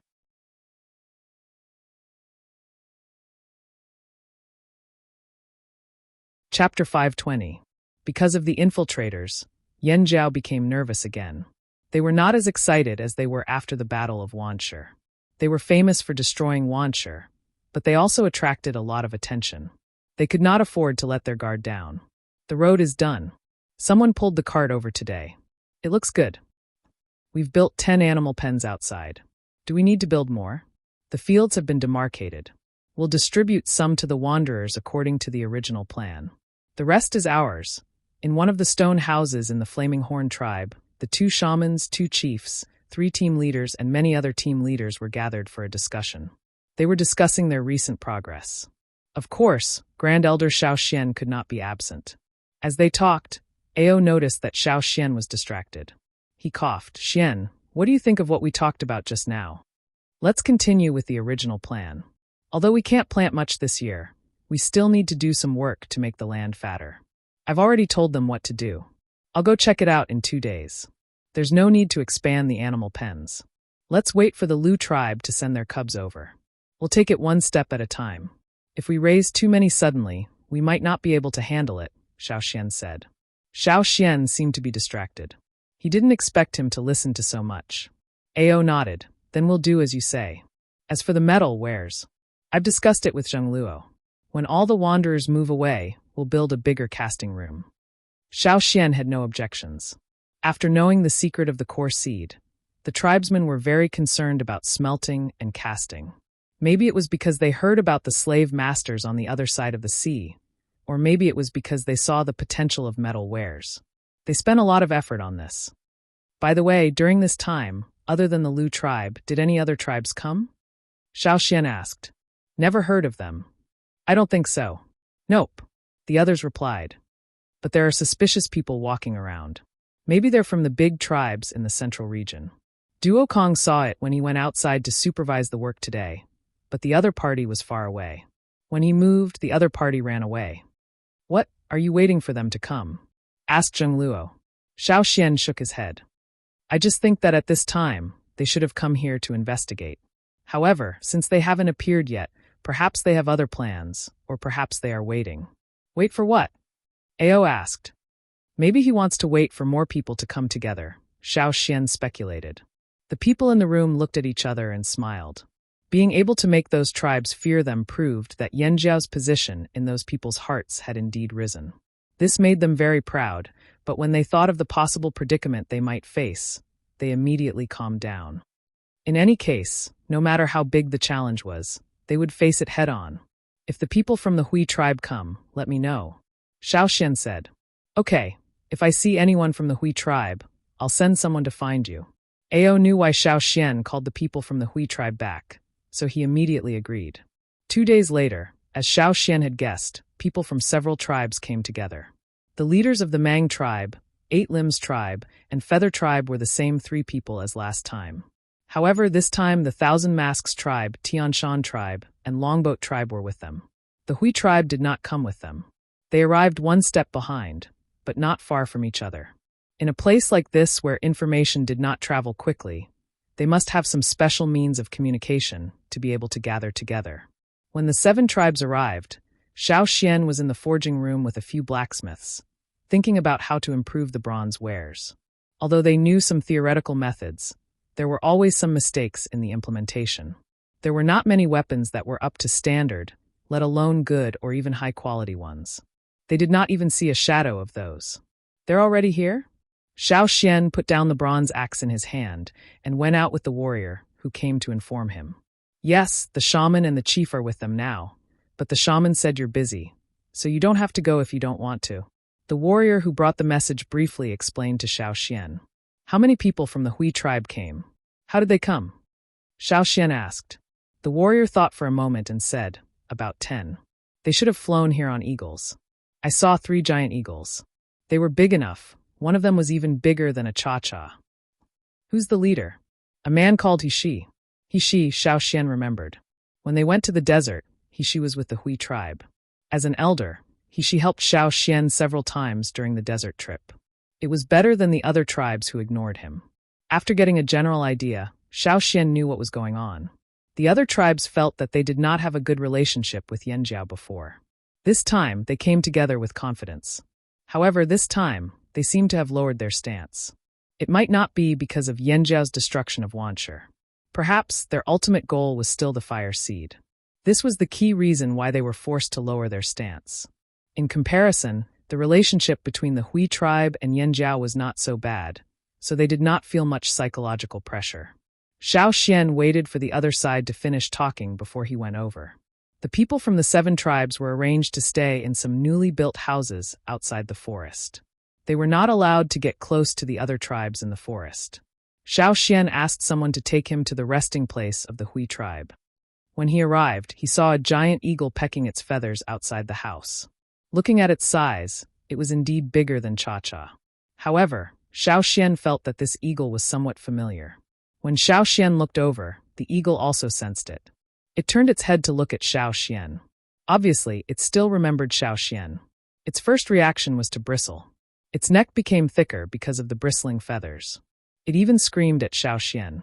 Oh, it's you, loser, Xiao Xian said lightly. This sentence made the eagle even angrier. Its eyes flashed sharply. Standing on the ground, its claws scratched the hard ground like it was tofu, leaving a few deep marks. What's the rush? The truth is the truth, right? Shan Dao. Xiao Xian continued. This eagle was the one he had met when he went to the grassland to pick up wanderers. He had fought with the traveling team of the Dishan tribe at a trading rest place. At that time, this eagle had been badly beaten by Cha-Cha. Therefore, Xiao Xian was right to call it a loser. At that time, this eagle was not so big. It was about the same size as Cha-Cha. Now, it had changed so much. This was not the result of natural growth. It must have gone to the Eagle Mountain, so it changed. The people of the Hui tribe in the house heard the cry and quickly came out.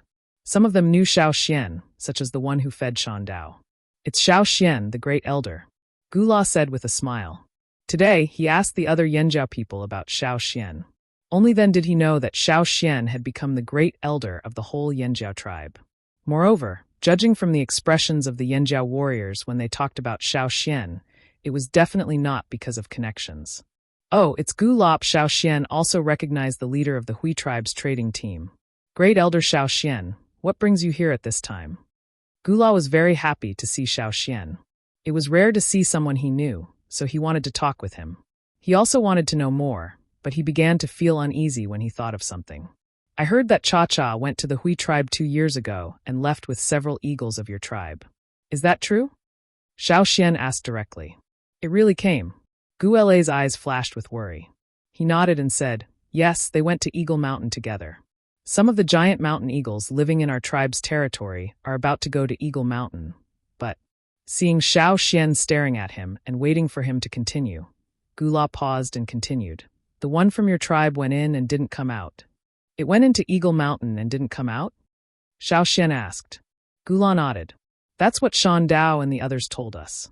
According to the rules of the giant mountain eagles, only those who came out after entering Eagle Mountain would be considered successful.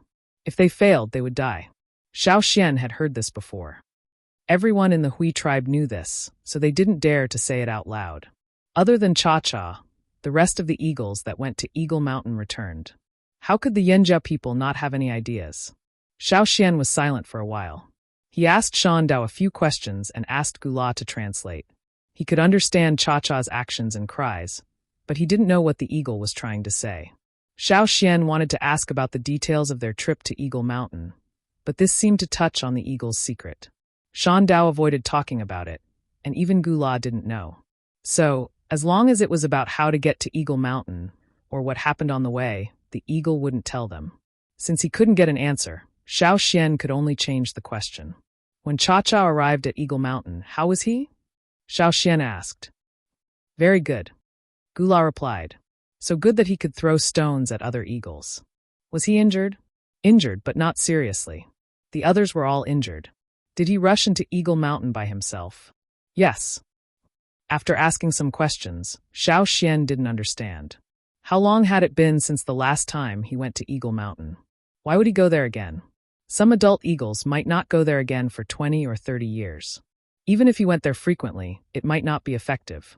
Plus, he would have to take greater risks. What was Cha-Cha trying to do? Did he want to kill himself in Eagle Mountain? That couldn't be. That guy wasn't a suicidal eagle.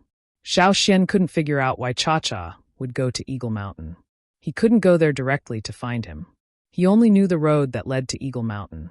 After coming here, he didn't know which other road led to Eagle Mountain. After thanking Gula, Xiao Xian didn't stay any longer. He thought about it as he walked towards the newly cultivated fields. As he walked, Xiao Xian stopped in his tracks. He felt two familiar auras. They were not from the Flaming Horns, nor were they from any of the tribes that came here. You're tuning in to the Blimay's Sword of Destiny YouTube channel. We're so grateful for your support, and don't forget to subscribe to join us on this incredible journey through captivating stories. Your generosity through donations truly makes a world of difference, as it's the primary source of revenue that allows me to expand and enhance this channel for you. Thank you from the bottom of my heart for being a part of this adventure.